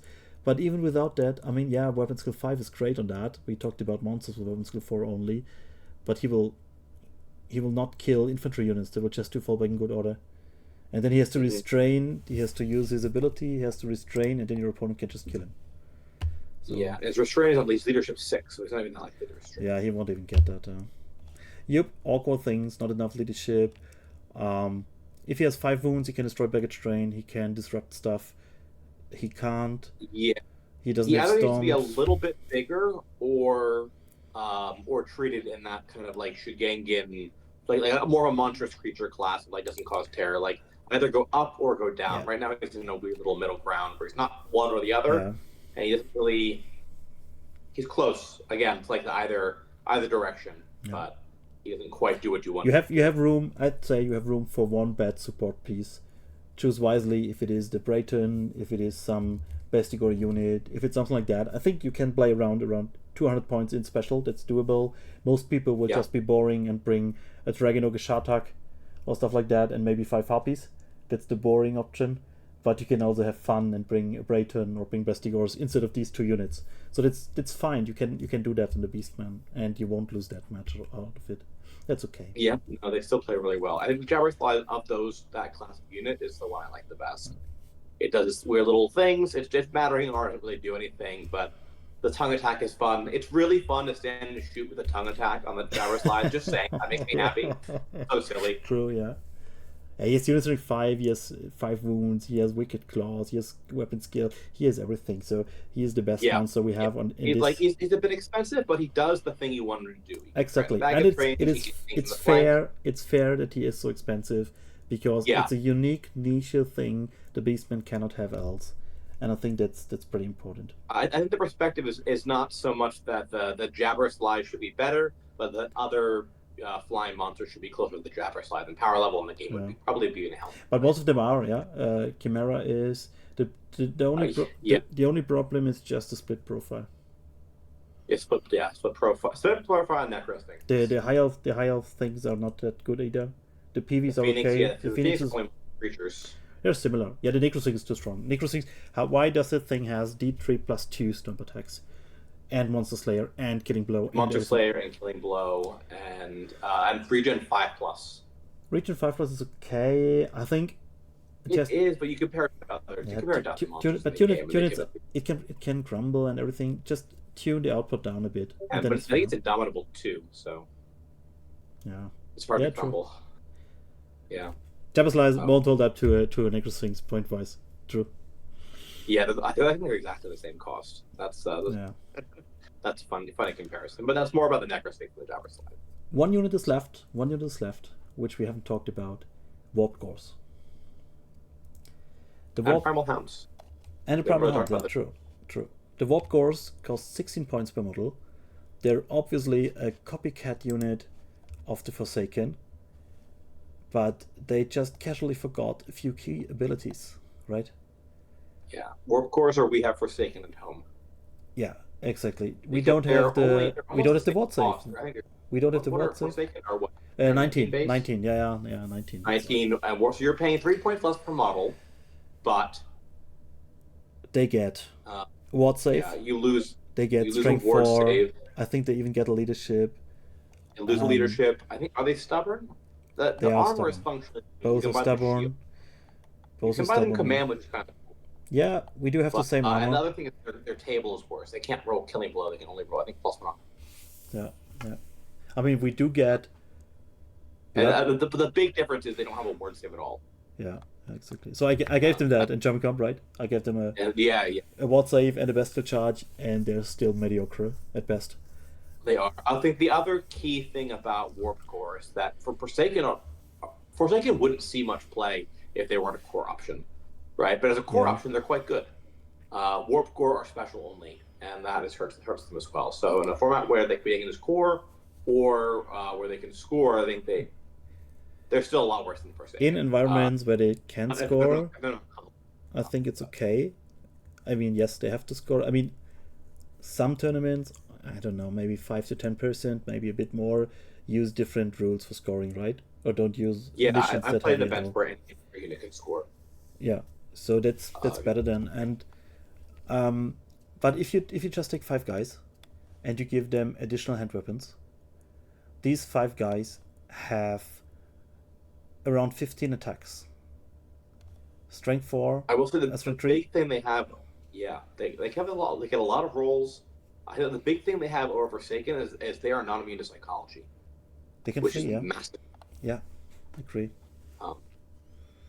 Because we have Mark of Chaos Undivided, so we can reroll for fear, we can reroll for terror, and they're also warband to move through cover, so they are a bit faster. They can reroll their charges. Like they do have advantages over Forsaken. It's just that the Forsaken package fits together so well. Yes, they have a roll. They have a roll, and the Warp Ghosts don't. The Warp Ghosts don't have a roll. The only roll they have is you have 80 points over, and you don't want to bring another Shartak. Then bring 5 Warp Gores just to have 15 attacks, strength 3. Yeah, with a fun table to roll. The other part of the comparison that's relevant is that Warriors of Chaos, Forsaken are a good core infantry unit, and core aside, like Marauders are overcosted. They're not great for what they do. They're kind of awkward to build. They're expensive for how fragile they are. Like strength 3, toughness 3. Beastmen have a lot of Gore are a really good infantry unit. Forsaken would be less exciting in Warriors of Chaos if they could just take Gore. Beastmen can just take Gore. They usually do, right? So having that kind of a light, flexible infantry unit is already covered, which put Warp Core in an awkward spot where they don't have you don't need them to fill a role. You can do it with a Gore unit with a little bit of character support, something like that, even if you wanted a similar option. I love the idea of the Warp Cores, but you're completely right. And they're really cool. I think they're almost a missed concept. I don't really know what I'd do with them. I think having them be Forsaken light was almost a missed opportunity to do something weird and interesting with them. Mostly because a Forsaken unit isn't really what Beastmen was looking for anyway in an army. But they're still a cool concept. They're a fun conversion opportunity. They were not that creative with that. I mean, no. Maybe give them Gates of the Gods or something like that would be cool. Yeah, I think they're a top-down design. Where it's like, what if we had Mutant Gore? That would be cool. What should we do for the rules? Let's just make them like Forsaken. I think that was more the conversation than anything else. Okay, sorry, Warp Gores, we don't have a role for you. Maybe 5 guys, maybe just with a champion or without, for 15 attacks. Yeah, they're fun, especially if you convert them up. A lot of cool stuff you can do with the spawn kit, things like that. There's any model you can make. You can exactly. You can flee. Flee into spawn is good. Flee into spawn is a cool move. Yeah, but you can also do that with just Chaos Hounds. Yeah. So Chaos Hounds is the last thing we talked about, and they're not really in the bad units category. They're in the situational units category. Yeah, exactly. Primal Warhounds are Wildherd only, and they're really interesting because they're a close order version. I think you have to take at least 10 plus a handler for Primal Warhounds. Is that correct? I think just 10. You don't need to take a handler. Okay. But the cool thing about Primal Warhounds, you can use, if you take the handler, they can then use the general's leadership, which is something that the regular Warhounds lack. So that's a very powerful option. The downside is that what regular Warhounds are best at doing is having a dirt cheap unit that can run around and annoy people. They're not really a combat unit, and so Primal Warhounds, I guess the downside of them is that they're a combat version of Warhounds, but they're still not very good in combat. The weapon skill 4, other than why they just have regular human stats, they have no armor unless you buy them. They have point a model for armor and hide 1, which you can do, but it's not really worth it. You can do fun things with them with a Centigor character, because the way to get cheap combat resolution on a Centigor character. They're basically our knights, right? Drunken, so that's its own problem. But I think this is my favorite use for Primal Warhounds. Yeah. It's one of those things that's not super competitive, but you can make that unit work, and it can be really fun. You can get a lot of combat res, a lot of bodies in there. It's very cheap, and a Centigor character is not that expensive either. You can have this whole kind of package for like 160 points pretty reasonably, and have like combat res +5, and that's pretty fun. Yeah, I mean, if you regular Warhounds. the only thing which is bad is that I think if you play them like 15 hoons and 5 Ravagers, yeah. As soon as you lose one doggo, 2 of them will go forward and fill the rank, and then everything falls apart. You don't get a rank bonus to full one. You lose 2 rank bonus because it's weirdly mixed up and everything. Oh right, because the whole infantry cavalry it's thing, horrible. It's very it's not super well laid out. It's horrible. Then it becomes very fast, very horrible. And Centigor does not fit in the unit. I think. Does he have a big base or not? I don't know. I think he's 30 by 60 and they're 25 by 50. Yeah, he doesn't fit, so he's adjacent, which is even more awkward in that case because it makes you very wide and all that. Oh. Yeah. It's a very cool concept, and I think every Beastmen player who plays competitive thought at least once of bringing the doggo star. I mean, you can even play 2 Centigors chieftains to put him in, yeah, just for the funsies. I'm not sold yet. I have to try it. I have to try it as long as it's legal and doable and before something weird happens. Same as the Shagger with the 2-up armor save with the Chaos Blade. I missed it. Dragon, he got a month of glory. Yeah, and I missed that month. I did not play Warhammer on tables at this month. I know. I played one GT. I didn't trade Banner of the Warped Moon because flyers were comped that event, and I didn't think it would be worthwhile. And then after that, it was gone. And I'll never have the chance to run full Falcon Horn shutdown Banner of the Warped Moon. Alas. No, but I would just have in this month where he was able to, I would have just brought this guy here.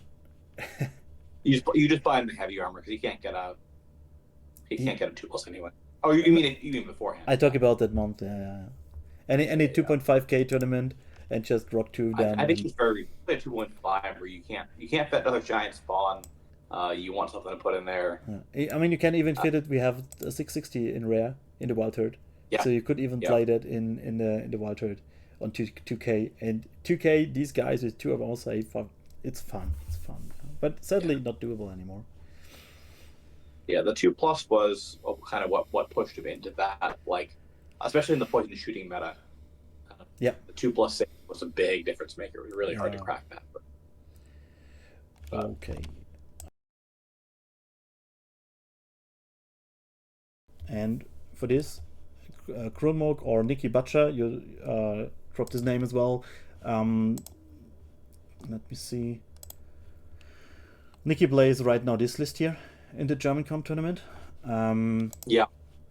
So he has Krulmog, he has 2 level 2s, he has a Great Brass Shaman. This is comped, so he can't put more Shamans in, but he doesn't have a BSB, he doesn't have a Beast Lord, and the list still works. He plays multiple small units, a lot of chaff, so he will buy time by feeding Razor Gores to other units, by using his 4 units of Angors, 2 Harpies and a Hearthstone, and will try just to do enough damage with spells. And this is also doable, but again, here you need to be careful. You need the Pelt of Midnight. He has very small gore units. I guess the Shamans will switch the units as well, so he will do not island hopping but gore hopping. I don't exactly think that the full Chaos Blade armor here is needed. I would rather go into something else, but he doesn't have that much options left anyway. So I think it's solid, yeah? He has the Scourge, so this is a classic evasion list. And this is doable with the Wildherd as well. I do think he plays 2 times Primal Magic. So you can have up to 3 entities of reserve move. This is super annoying to play against. Yeah, it's very powerful, especially with you have short range magic, but it lets you get into range to deal your damage, and then back up to a range where you can't be charged or it's awkward for them to charge you. The difference between 15 inches and 19 inches is massive.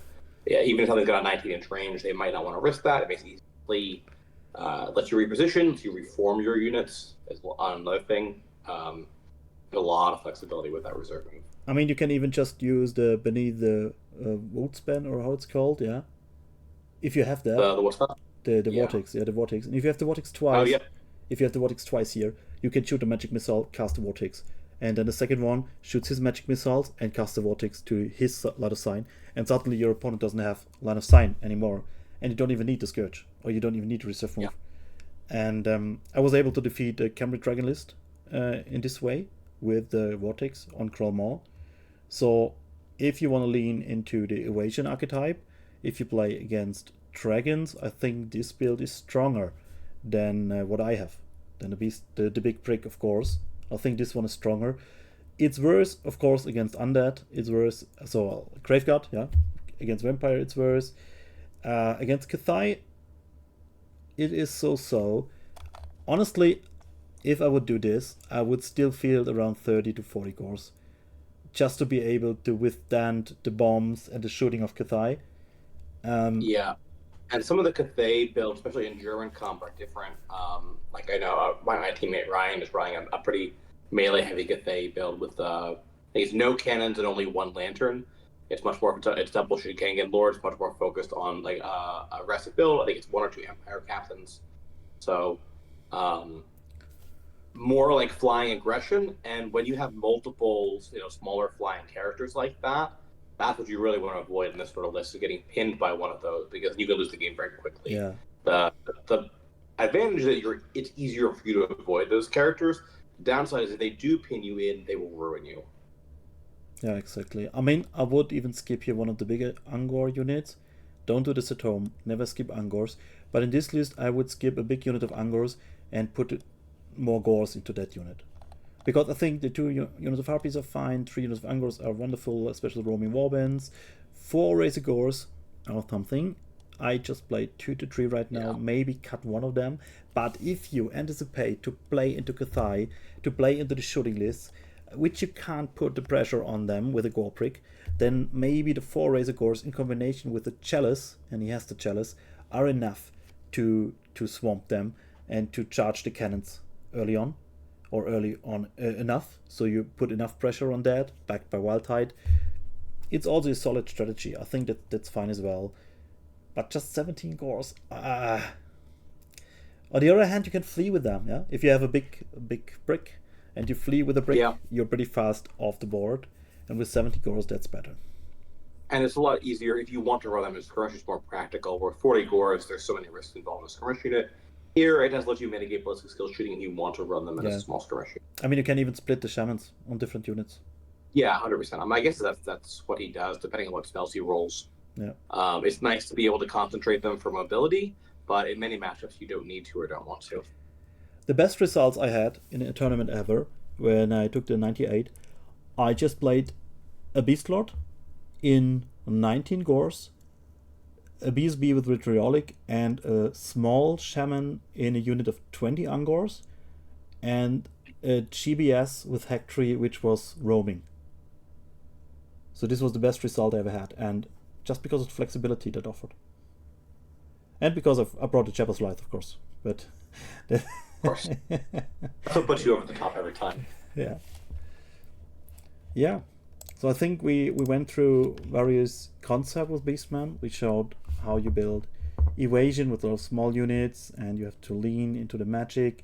We talked a lot about redundancy in magic, the multiple layers which you have to take to lower your risks.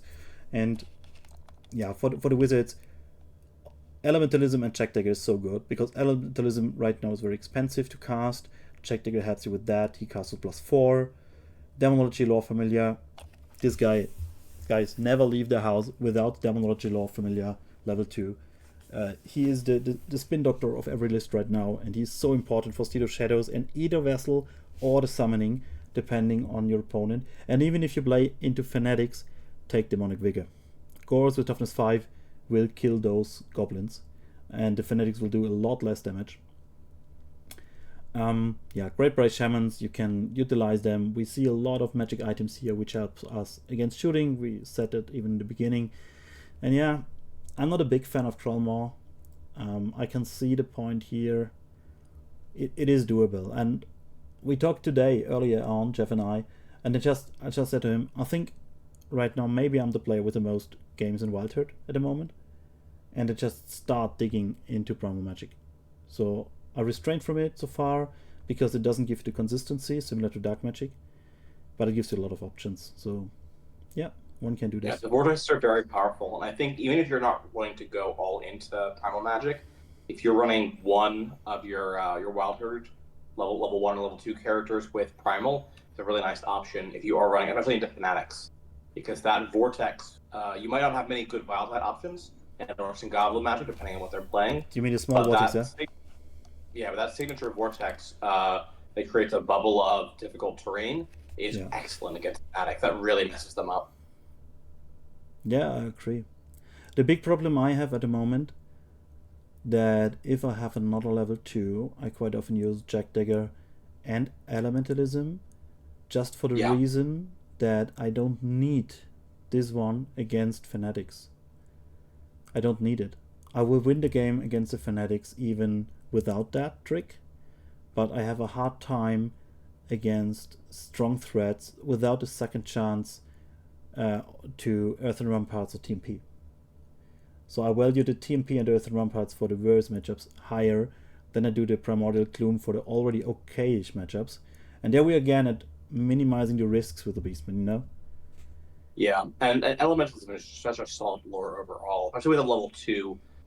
It feels really good to roll an Elementalism and drop whatever spell you don't want for Wildtide. The only spell that you really never want, it's not dead, but it's not amazing, is Flaming Sword. But Plague of Rust is fantastic. Earthen Rampart is fantastic. Problem Single Pathway can be harder to cast, better in Wildherd, but it's still powerful. We're talking Wildherd right now. So with Jack Dagger, you have a +4 to cast. It's super good.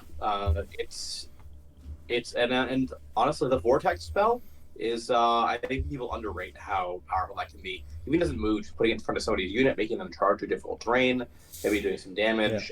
It's not a bad fallback. And Windblast, of course, is both vortexes. Both vortexes. You can do so much crowd control with Primal Magic. You have so much crowd control. You have the Primordial Gloom maybe on the Coral Maw. Hopefully you have 2 times need the Shade and Woodspan. You do have maybe the reserve move, so that's really, really good. And if you roll Flock of Doom, or if you roll in the Gloaming Wildwood, there's still a Wildtide or a Primordial Gloom. Yeah. I think it probably feels better to roll with a level 2 on Primal for the most part than level 4. You're just less likely to have 2 of the spells that you don't really want. The odds of you having 2 bad spells are a lot lower on level 2, and you can swap whichever one you don't want to Gloom or Wildtide. And then, because some of the spells, Primal's so interesting. It's such a weird list of spells, and some of the spells, like Neath the Shade and Woodspan, it's so powerful. It's such a big effect to so many things. It's a big blocks line of sight. It causes panic tests. It reduces ballistic skill. It's one of the few ways in the game to mitigate damage from Tomb King shooting. It's just got a lot going on. And casting that 10+, it is hard to fade and dispel or to dispel that in your opponent's turn unless they have some kind of magic item that helps them dispel. Yeah, I agree. I totally forgot about that. In the game where we played, I didn't go for the Camry Archers. We just said, okay, I will not attack the Camry Archers. I will not try to get there. And I give you that. And then I still took the 19. But I have neither Shade and Woodspan there. And he wouldn't even hit me then. So only on 6s or 7s even. No, but it's 1 is a 6. I think it can't get worse than Blizzard Still 1. I want to say. Exactly. But he will just hit me on a 6, and then maybe I would have done that. That's great. I think the argument you made about level 2 is very interesting. It's similar to Dark Magic, and I always restrain from Dark Magic and from Primal Magic without a lore familiar, because I thought there are 2 dead spells in each lore, and with a level 4, the probability of rolling both is too high. But even if you have like a level 2 and he rolls both of the dead spells, you can fall back on a Wildtide, and the invest is not as big. And exactly, because you're not losing out on the bigger casting bonus. It's just it's not as painful as having a dead level 4 wizard. So in this case, I would switch the lores. Yeah, I do that. In this list, I would play the level 4 still with Elementalism, because it's so useful. I would play this guy here with Demology, but I would take here then the Primal Magic as well. I think that's worth testing. It's such an interesting lore. It's got... I wish some of the bad spells were a little bit more useful, but some of the good spells are very powerful. Yeah. So, game changing. There are spells that can completely change the way the game is played. Not every lore has those, but they're also the other thing about Primal Magic is nobody knows what it does, so people won't be planning around it. Yeah. Okay, cool.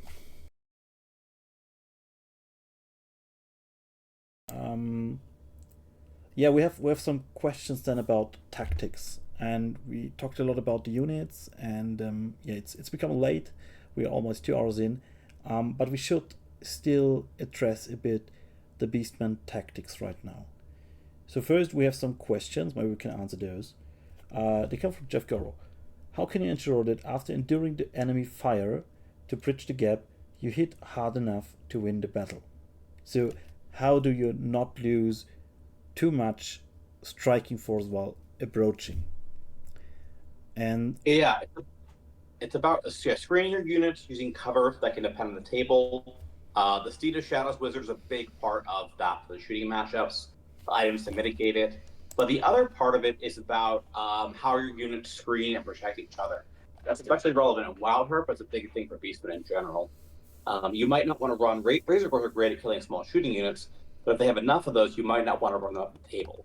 But if you run them up with your big gore block screening them, that makes them a lot more survivable. It can be similar with Giant Spawn dealing with melee units. There are a lot of matchups where your Giant Spawn in Grand Army are one of the more vulnerable points in your army. If you have a Giant Spawn off on its own, it'll get eaten by a dragon or a Bretonian Duke or something similarly scary like that. Those same units might not want to run into your big gore unit, and so they kind of support each other. Using your own units to make cover against ballistic skill shooting or to screen each other for melee is a big part of what makes the army tick. yeah. A lot of times you want to be playing your units together. The kind of the fantasy for Beastmen is to have this wide ranging herd, and sometimes that's a fun thing to do, and sometimes it works in a lot of matchups. But more often, you're going to keep your important units together so they can support one another. So, if the dragon charges that giant spawn and he doesn't kill it in one turn, he's getting hit in the flank with 40 gore and a doom bolt, and he doesn't want to deal with that. Yeah, right? he will fold then, yeah. And vice versa, somebody might be running a cavalry unit up. They've got 10, blood knights, something like that, and you don't want that heavy cavalry unit to charge into your gore herd. It'll disrupt them. It'll kill gore. Nasty to deal with.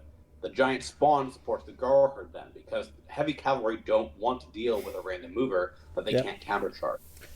I played the gigantic spawns a lot against Bretonia, because at the time I played Grand Army Bretonia was top notch.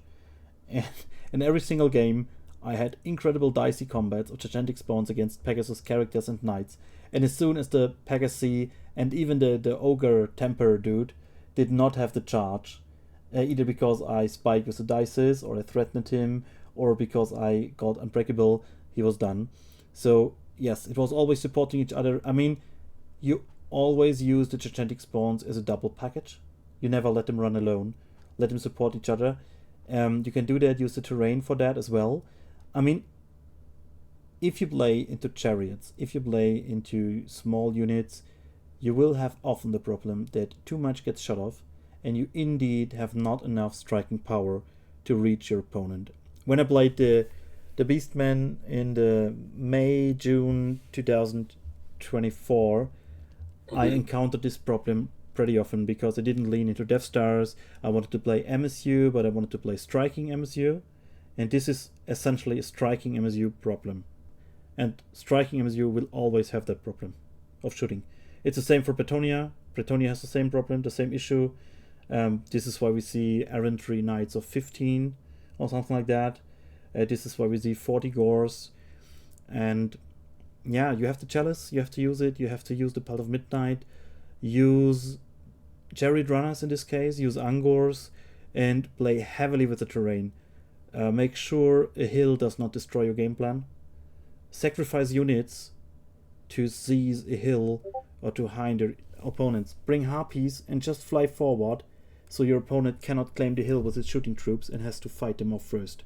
That's 55 well invested points.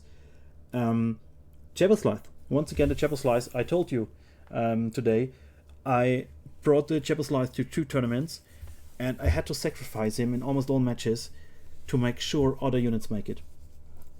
And you have to bring sacrificial units. I love Razor Gores for that.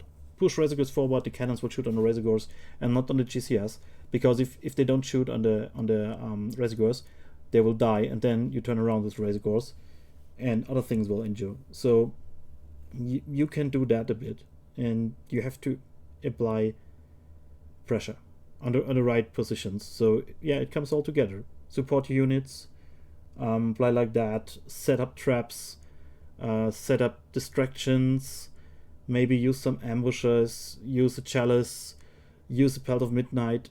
It's again the multiple layers the Beastmen they have access to, and you have to use all of these layers if you want to bring mid-rangey lists into combat, I think.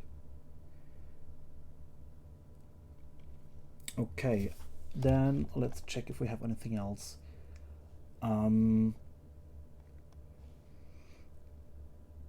Yeah, there were a lot of painting and a lot of lore questions, which is very interesting for the Beastmen. But we won't cover that today. BSB and fleeing, maybe we can show 1 or 2 tricks on Warhol soon. And yeah, there was one more question. Yeah, I have a fun trick to show with placement for some of your characters with a dual unit. Yeah, it's a good one to include. One question was, we spoke a lot about the layers and all that, and it goes in the same direction. How do you deal with enemies that counter your main strategies? Like if you bring a Wildherd spam list and your opponent has high magic, has magic resistance, has everything, or if you have fast, hard-hitting melee, like either the Gore Prick, or if you play, I can read out of there, Jeff, you like to play with multiple striking units. This is what we covered right now already against the shooting, but the dragons for the Gores. And there, in my opinion, you have to be very creative. You have to take characters out of units. You have to flee a lot. Like, flee is your main weapon against dragons, I think. And against magic resistance and such, use Harpies, use Razor Gores. A Razor Gore has fear, so he is not in fear of a dragon, so he can always charge a dragon. Sorry. Well, he needs leadership to charge it because... Yeah. I mean, not the terror. You want to get terror. Yeah. And he can charge fear units that cause fear. So quite often you can use them, or the Harpies can use the General's leadership to turn off a wizard. Just turn off the wizard, and then you have to sacrifice units for that. You have to use units for that. You have to bring units for that. This is why we will always see Harpies and Razor Gores in a Wildherd spam list. This is why we will always see a Chalice in a multiple striker list, even if it's for a singles tournament. And yeah, you have to build your layers up. You have to think, what are my weaknesses and how can I get rid of them as good as possible with my army list. I mean, you can go on a team tournament and you can say, okay, I will not play into this, like I did for WTC. I just said I will not play dragons, so I don't care. Yeah, this is doable. I'm not sure if I wouldn't adapt the list for singles. Or I did adapt the list for singles. This is why I took 2 times Demology and not the Elementalism caster. The Elementalism caster is better against dragons, but I said, okay, fuck it. I just go full Demology. Yeah, and for some of the heavy dispel lists, I ran this especially early in 1.5 where everybody was taking magic resistance 2 as much as they could because magic had been so powerful and everybody wanted to shut it down with how powerful MR was now. So I ran into some dwarf lists where they're running the Anvil, which was dispelling at +3, magic resistance 2 from the Runesmiths. You just couldn't. Wildtide wasn't going to do anything against their army except maybe kill a couple of dwarves over the course of the game. And that matchup, practicing it, I found you don't want your brick fighting theirs if it's a fair fight for the most part. The Dwarf King with D6 wound is terrifying. The Longbeards will beat up Gores for the most part. And you're not going to be able to get a Plague of Rust off reliably. They have 3 runes of spell breaking, magic resistance is 2, +3 to dispel. You don't even try casting on them.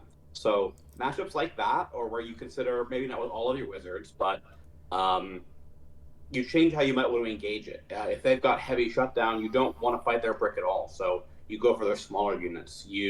Their brick is chasing yours, so your giant spawn goes after the Anvil of Doom. Your brick moves up to threaten their Iron Drakes or their secondary units that they're scoring, and forces their brick to follow you, which is a distraction for your Razor Gores to go and make something happen, because their brick is busy making sure your brick doesn't get into something important.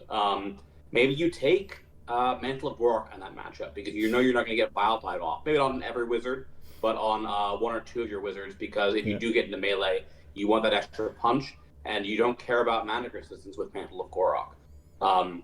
You can. That's one of the fun things about Beastmen is you can adapt how you play with the spells and kind of what your focus is based on what your opponent is countering about your list. If you're some matchups, that's not that to be fair, it's not like that's always possible. So, sometimes you're running if that list is very fast, like it's Warriors of Chaos, and they're running a bunch of characters and on dragons, and all their dragons have magic resistance 2 and regen.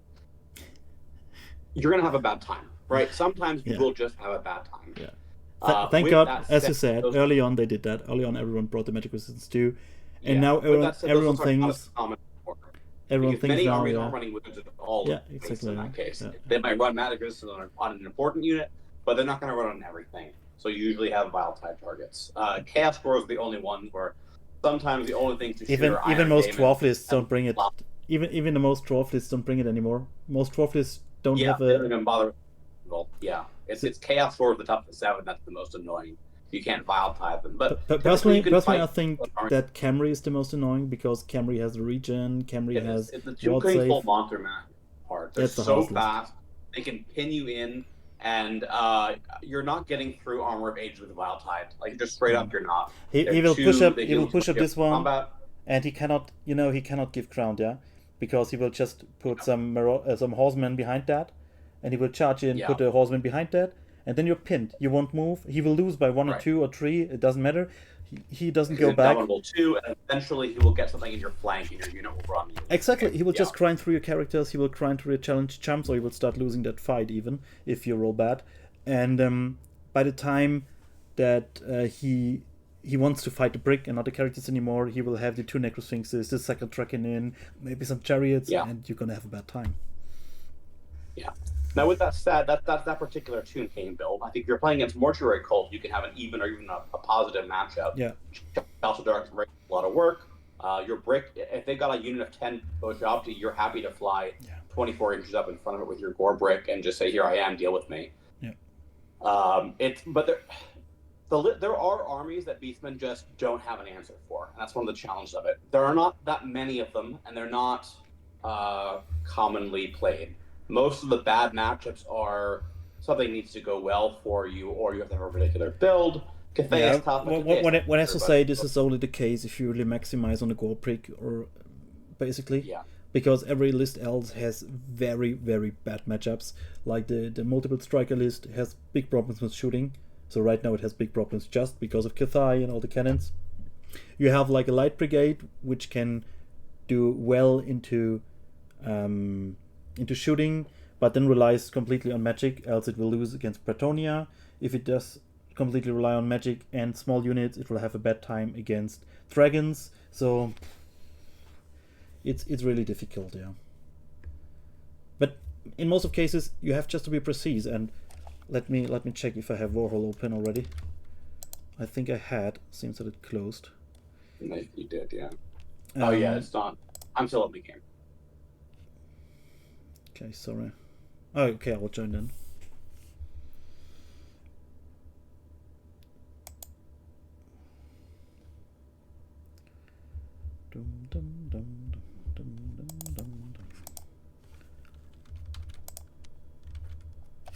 Password. Whoop.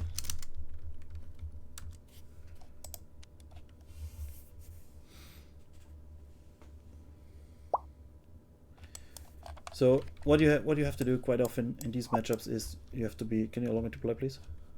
Oh, you did. Perfect. Yeah. You have to be very creative, and you have to maximize the ranges of your wizards.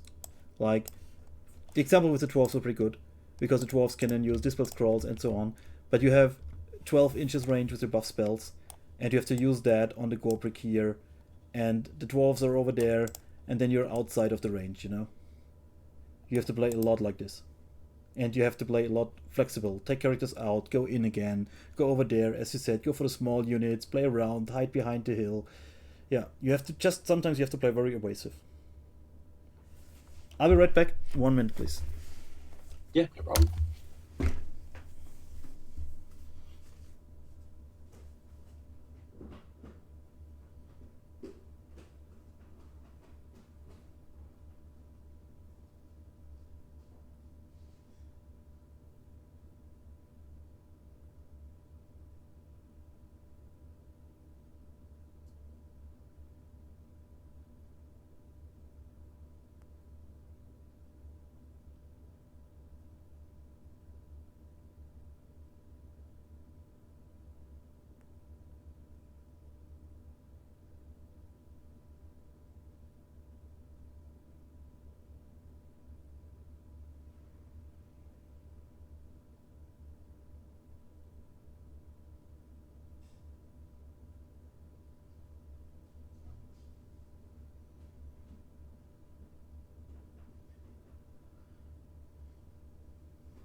Alrighty, here I'm again.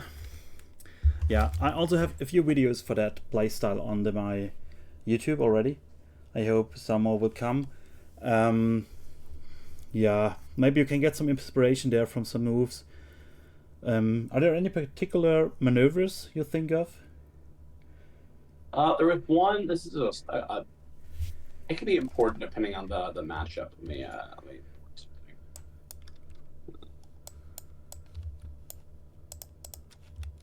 okay.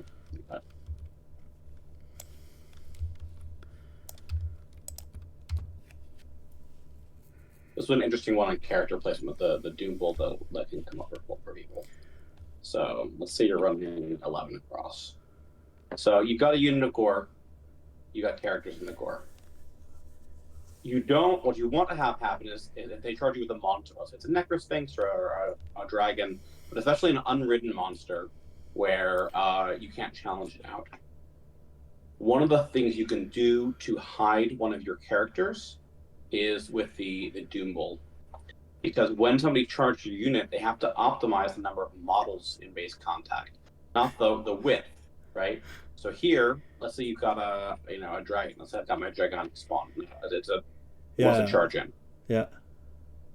If it charges here, it is not maximizing the number of models in base contact. If it charges here, it is maximizing the number of models in base contact. That means if you put a wizard here, that charging spawn, assuming it's enough distance, even if it's here, it will go to here. It will not get in a base contact with the wizard, and that's a good way to keep your level 3 safe. I figured that out after I had 2 games in a row where a Necrosphinx charged in and one-shot my wizard with a killing blow on the first round of combat. It felt bad, but this lets you mitigate that a little bit. They'll only be able to fight the Doom Bowl, and they're obliged to go here. Even if they're here, they can't go here because then they're only in base contact with 3 models. Here they're in base contact with 4 models. I do similar things. I developed different but similar with the gold brick, with the caster in there and everything. Like if you have reserve move, you go up like 4 inches, maybe you pivot, you shoot and everything. Yeah. And now this spawn wants to charge me, and then I just reform and I just take the characters in another placement. Maybe I go back in a way, or that he will just gain +1 initiative. Especially good against the Necrosphinxes or against the Graveguard. Against Graveguard you do that. Against Graveguard you just go like this, so the Graveguard will only gain +1 initiative, and you will check where will he align, and you reform and you put your Beast Lord in a way that he will face the opponent BSB. So if he charges you, your Beast Lord can then smack down the character in that unit and strip it off the support with only +1 initiative. Chances pretty high that your Beast Lord strikes even first before that character, especially if you take like the +1 initiative thing on the Beast Lord. Yeah. And for example, if you use this one, if you play Grand Army, I'm more likely to get my spells off, right? So what I can try is I fly off, I wildtide anything. I wildtide your spawn, yeah? Basically, I kill your spawn, I fly off to that, yeah? So your spawn is gone, your advantage is gone, and then I reform, and I actually go like this. Yeah, just so I am within 15 inches. And now you can't do anything. I will put my Beast Lord outside of the range of your Doom Bolt, of course, and you can't charge. If you charge, you will lose that combat. The Beast Lord will kill many of the Gores from the first row, so they won't even attack. You don't get a second rank, I get a second rank. And do you really want to face like 20 in the first rank? Maybe if you kill 6 or 7 or 8, that's okay, then it's still 12 and 30 attacks back. You won't survive that. Yeah, I'm not getting the extra, I'm not charging 3 inches, because I'm only going to wield like this, and then I'll wheel and then align. So I'm not getting my +1 strength. Yeah. It mitigates the damage tremendously. You don't get anything. What you do get maybe is Demonic Vessel, if you have it. But once again, I dispel with +3, you cast with +3, so it's... Or even +2. I mean, most cases you will just cast with +2 because you will use Demonology on a small one. I dispel with +3, so the odds are very favorable. And this is how you kill the Graveguard as well. So this is... Be it the using the Minotaur here or using the reserve move, you can even combine that, yeah? You even can combine this tactic. Yeah. that's pretty good. And it resolves a lot around the Gors being already able to open order, to go forward, open order, use a Wildherd, and then a reserve move. That's a pretty strong tactic. And for those who are trying to play into the Graveguard block, what you do is you line it up so that your fighting character is directly across from their battle standard bearer. Because the battle standard bearer is typically the one going to have the crown command, which is giving you an extra D3 weapon skill. Huge difference maker, because if your Graveguard are only hitting your Gore on 5 with a slug skin, you're doing tremendously less damage. I mean, you can even do more, yeah? You can, if he has more characters, you can perfectly align you can set it up. But the important thing is you line it up so what you want to hit is directly across from you, and then you charge them and say, I do not issue a challenge. Would you like to issue a challenge? Yeah. If they issue a challenge with their champion, you take it with your champion, or sometimes with a level 4 wizard, depending on what they're armed with. Level 4 wizards for Beastmen are great for fighting unit champion because they're weapon skill 5, toughness 5. I love challenging out like Bretonian unit champions and beating them to death. Quite often they're not in base contact. They're not in base contact. You would have only 1 attack, and if they go into the challenge, they have 2 attacks. So yeah. And then if they challenge with their important character, then you take it with your fighting character, with your Doom Bull or your Beast Lord, and you beat them up that way. Yeah. If you don't issue the challenge first, there's no way for them to hide their important character if you're lined up correctly across from them. And then you charge in, you beat them to death, ideally at a higher initiative than your unit. So by the time your unit's swinging, they're swinging against the weapon skill 3 Graveguard now. And that makes a tremendous difference in the mass of the combat.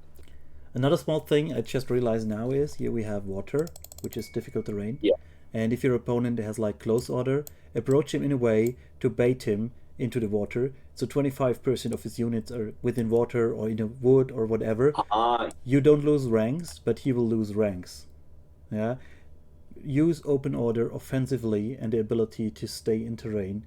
This is such a big thing because, I mean, even the pivot ignores dangerous terrain. The pivot ignores difficult terrain. Yeah.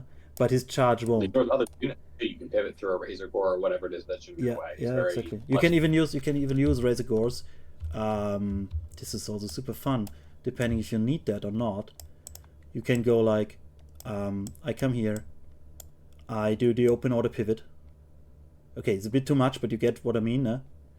Yeah. Then I shoot and then I reform and go back behind it. So there's a lot of stuff you can do with reserve move, with the Gores, with pivoting and all that.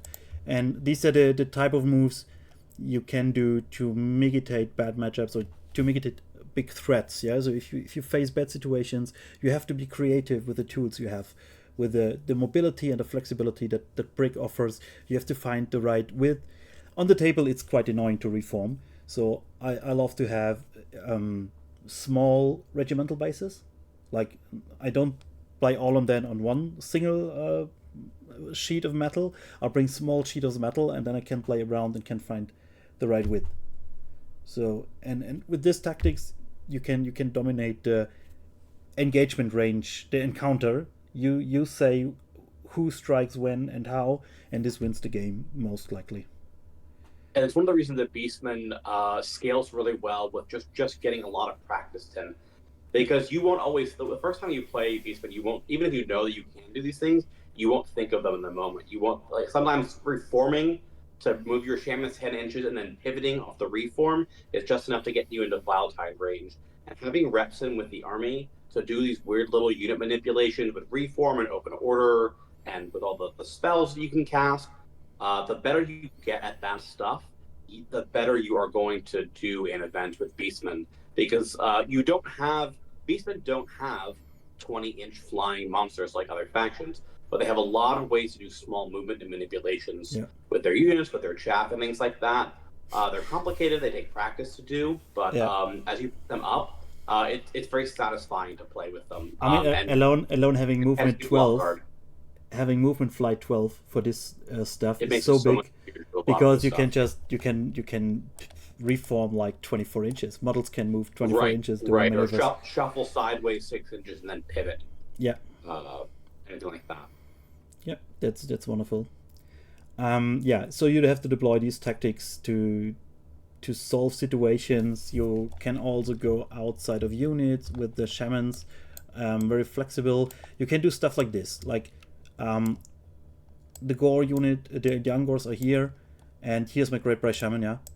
And once again, we have your gigantic spawn over there, and you're very clever. You moved outside of 29 inches, so I cannot fly over and cannot Wildherd you. And what I will do is, I will either use TMP on the Gores first, and I will use the Gores like this. Like that. Even I can go 1 more inch. Like this. I can put the Gores down. Or something like that. Or I will fly them forward and pivot. And then I will join the unit. It's 5 inches to the unit. But I get to choose where to place him. I place him over there. And then I can blast you. Can you place him anywhere in the front rank? Yes. I thought it had to be the closest Yes, anywhere in the front rank. You choose the position. I didn't know that. And Games Workshop put up a FHQ that says this one movement does not allow against the double your movement characteristic. Yeah. So and then we have the Razor here. We put the Razor here. And you want to charge me? Or we have to put the Razor more likely here, something like this. And you charge me, and I will just say, okay, you know what, I'm gonna flee. Then I will flee safety, because you will then charge me, and you will be hindered by the Razor in a way that you can't get in. Right. Even if I show up the giant spawn, you can't flee. You just lose the combat. You go through the Razor Gore, and then you're back in position to start. This is what we call the safety net. So if you have it like this, use like for example, we want to fight here, and I'm pretty sure I will lose that combat, but I need to wild hide something there. I don't know, and I cannot get out. I cannot get out. I whiffed my spells. I don't have the reserve move. Whatever happens, my wild hide doesn't go off. Fuck. Will I lose the game? Let's see. I still can do something like that. Angors here, and maybe some harpies here. And then when I flee, I will flee through here, and I will flee to safety. Right. No way you get me. I will have to do panic checks here, but actually, if I put like doggos, I like doggos for that. If I put doggos here, the chance is pretty high they will flee. And then, well, in this case, if they flee doesn't necessarily matter, because I'm going to chase after your unit, so I'm going to go like this. No, but I mean, if I hit, yeah, but the problem is this can become a sling pretty fast, because you chase my unit, you make accidental contact with that unit, you destroy it in combat, and then you overrun, and suddenly I'm in danger again. But if my doggos or if my angos just flee too, and flee to safety, then out of range, and nothing happens here. Or they have to do a panic check. An important part of Market Catlin Divided, you do not have to reroll build your panic error. You can choose to keep it. So yeah, this is especially good for the Angors. Angors have the Mark of Case Undivided. They can reroll only failed. If they could reroll past panic checks, this would be insane. This would be insane value, because even if they panic and they're above half the unit strength, they will only do fallback in good order. So they're rallied. You can even put them to open order and then pivot them. Like this is also a move to if a unit like these guys here, they you overrun, you destroy the unit of mine, and you overrun, and these guys here would do fallback in good order, and they're still inside of your overrun range. Then I just say, okay, you know what? I do the open order pivot. Right, and now I miss. And then you miss. So the other thing is you don't have to use your General's Inspiring Presence. Yes. So an Ungor unit like this can be your choice of Leadership 10 with a reroll or Leadership 5. And that makes it very easy for you to either pass or fail your panic check, depending on which is better for you in the moment. And this is also how you play against the Dragons. This is how you play against Bretonia. Bretonia has a 90 to 22 inch charge range. And let me see if I have the video on this game actually up. Maybe I have it. Here I have the match against Bretonia. It's still the old rules, but there I played. There's some advertising. They're played against James from Team England, and let's see. Okay, I do it pretty fast here, but we have here a situation. He hit first. I remember this game. Yeah, he hit first, and then he almost got me here with the Pegasus. He killed the spawn, and he then overruns into my Gore prick. Yeah, you can see it here, but then I just set up a safety net with the doggos. Maybe this was one of my best evasion moments. And shortly after that, we have the combat, and suddenly it looks like this. The gore brick is here, and I place these models here all in a way that if he pure suits into the gores, he will then maximize here against the doggies. He will go in this direction. I already rallied because I did a fallback in good order, and if the Pegasus here kill that, and they overrun into this gores, I can charge the Pegasus and kill them, or if he does not overrun restrain, I will just Wildherd them. So this is a lost game because he went into because he killed my gigantic spawn and got then into the big brick and catched my wizards. He lost the game, and you can do this with evasion or with these types of manipulating, flee and stuff. Yeah. That I put down the gigantic chaos spawn here and lined it up for overrun into the Razor Gore is pretty dumb. This was a big mistake. The Razor Gore has to go 1 inch back, and if he goes 1 inch back, it's basically over. Yeah. Yeah, but as you said, you need some matches for that, I guess. There will be some geniuses who can do this from the very start, come from other game systems, have a lot of experience with Warhammer. For them, maybe this is just usual Friday evening. But I had to grind through a lot of matches to get to this point. Yeah. Okay, so we just showed a bit what you can do with the Beastmen when it comes to dodging bullets or to some aggressive tricks as well. There are even more tricks. Hopefully I can show a few of them in future battle reports. Yeah, I think maybe it'll be better saved for future videos because we've been running a bit. Yeah, exactly. I just wanted to show what is possible. There's with Harpies, there are like 12 different tasks Harpies can do where they can support your army and all that. So there's a ton of fun in the Beastmen roster and army style and how you can solve situations. So every situation is like a riddle. What we were asking as well, and this is maybe the last and one of the most important things we will treat today, is the placement of the Hearthstone. Yeah, the Hearthstone is hard to place because it's different for every matchup. It's sometimes different based on the terrain, or usually based on the terrain.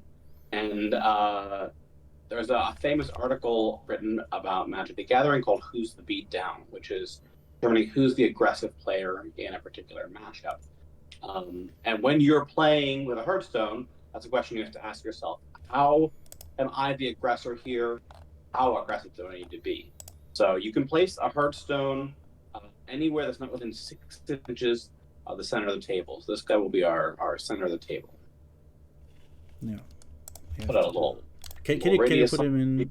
Can you put him in close order? I can't put a radius on a single model. You can if you put him in close order, I think. What did I do? Oh, is that what it is? Now it's not doing anything with it. No, you can. It's just not letting me. Okay, I have it. Yeah, click again on it and put it on the. You have to reform it into close order. He is skirmish by default. If you put him out, you have to click on it. Yeah. And then reform into the close order button. Okay. It was for some reason not working, but now it's working. I got a radius on. Okay. So either way, so that's your radius. Now the important thing about placing a Hearthstone is it can go on top of other terrain. You can place it here or here, as long as it's not impassable terrain. You can place it overlapping things. Having a Hearthstone on the center on the hill, in a way that you are more on the center of the hill, provides so many interesting things. You can also put it like this, huh? Yeah. Now the basics of a Hearthstone are you're trying to keep your characters, particularly your wizards, within 12 inches of it. You're trying to keep one of your units, even trying 5+ within 6 inches of it to control it, and you're trying to avoid your opponent doing that. Depending on the matchup, that can play very differently. I think this is a little bit easier to control with Grand Army compared to Wildherd because Giant Spawn are very good at dealing with chaff, random movers in particular. So if I place the Hearthstone, a lot of times I like to place it, if I know I'm playing aggressively, I might place it up like this, like halfway up the table. If I'm playing against like Empire, for example, Outriders. In a situation like this, because I know if my opponent, maybe like closer to like this, if my opponent chooses to go up to here or to here, then my Giant Spawn have the capability of just walking in and eating whatever unit he has, kind of for free.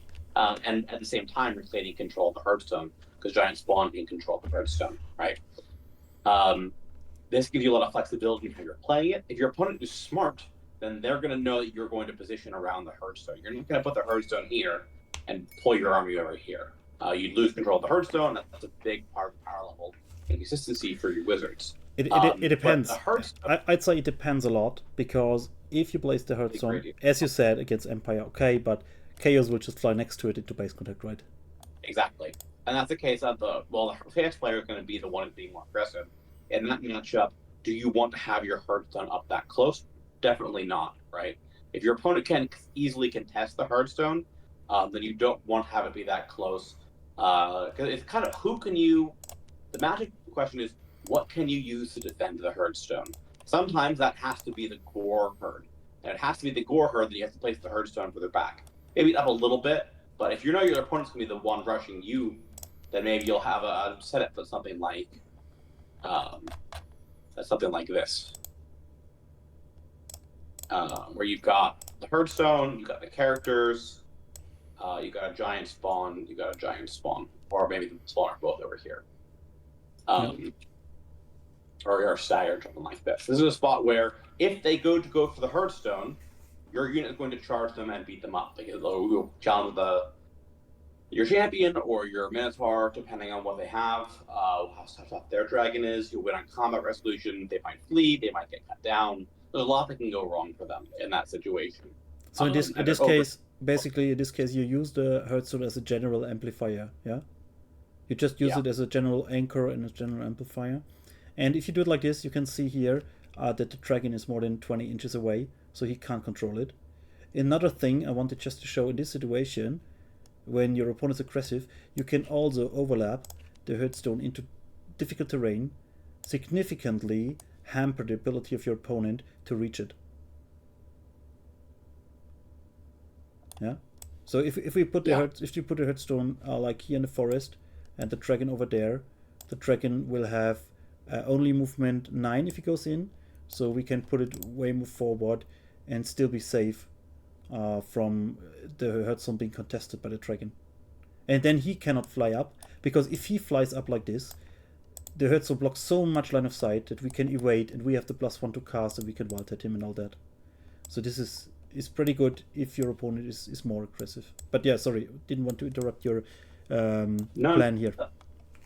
That's good. The other thing about a Hearthstone placement is with impassable terrain, you can with Grand Army, it's nice to place it so that you have room. So if you're placing your Hearthstone and you want to have it close to this building with enough room for your giant spawn, put your giant spawn there. See if there's enough room.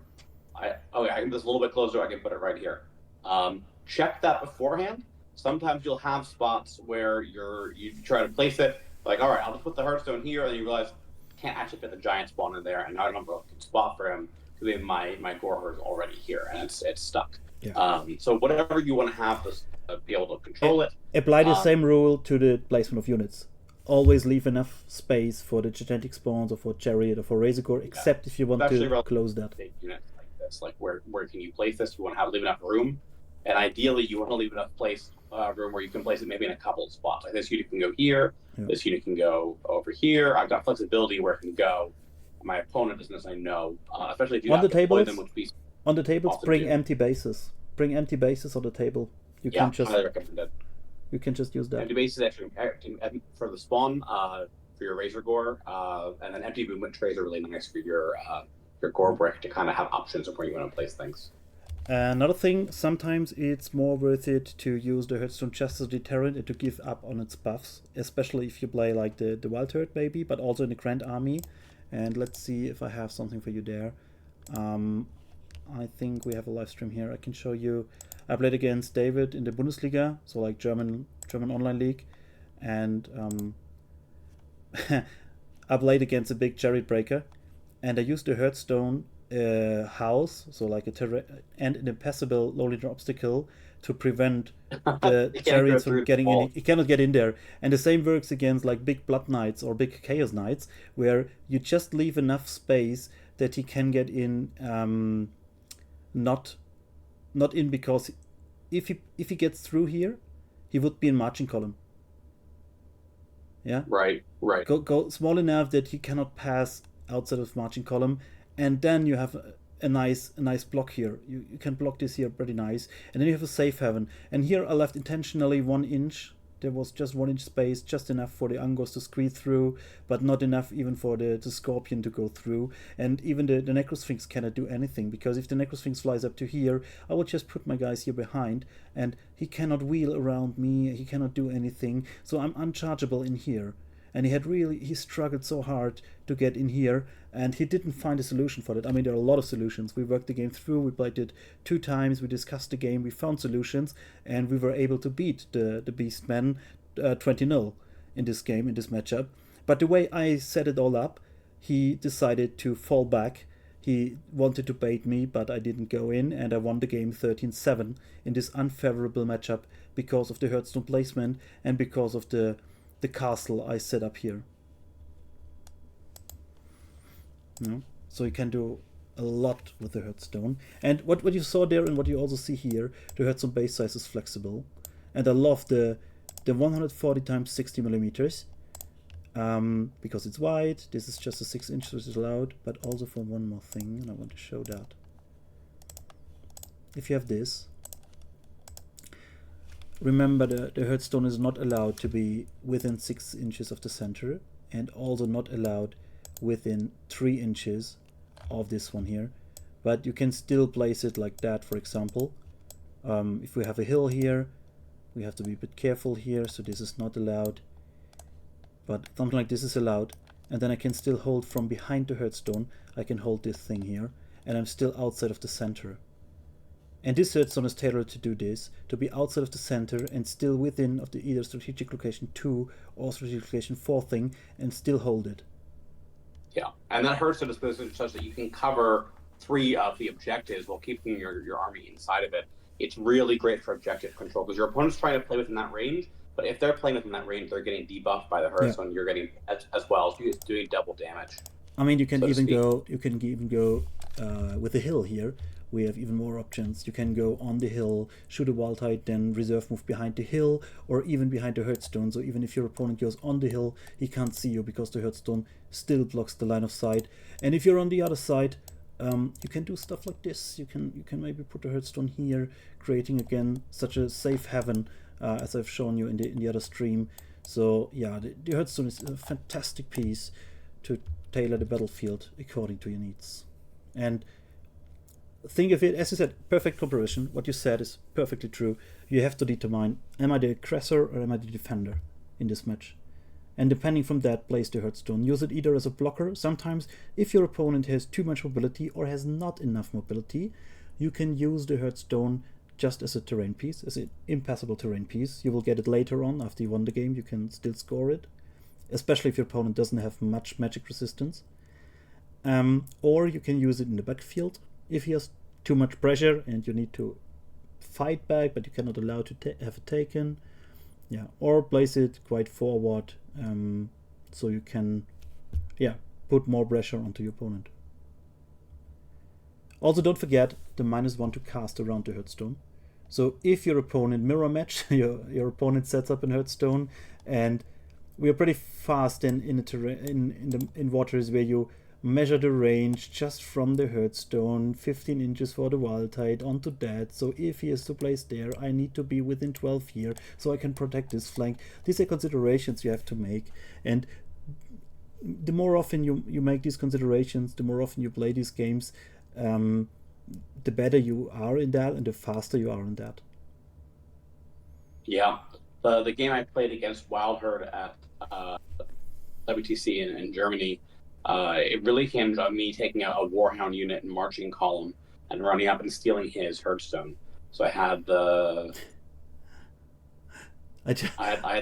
unit. It ran up here, and then he's in a position where he can Wild Tide my giant spawn, or he can Wild Tide my guys. Douglas, yeah. Also, he wasn't in base contact, but my hounds were. So all of his casting during his command phase was at -1 because another Beastman player was controlling the Hearthstone.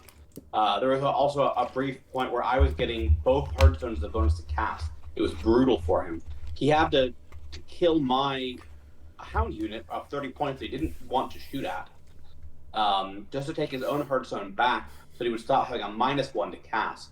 And magic resistance 1. You also have magic resistance 1. And they had magic resistance 1, so I think it took 2 Vile Tides to kill them, and then it didn't touch my giant spawn that turn. It was massive. It changed swung the game because this 30-point hound unit was in a position to seal his Hearthstone, and they hadn't blocked it off. I was able to.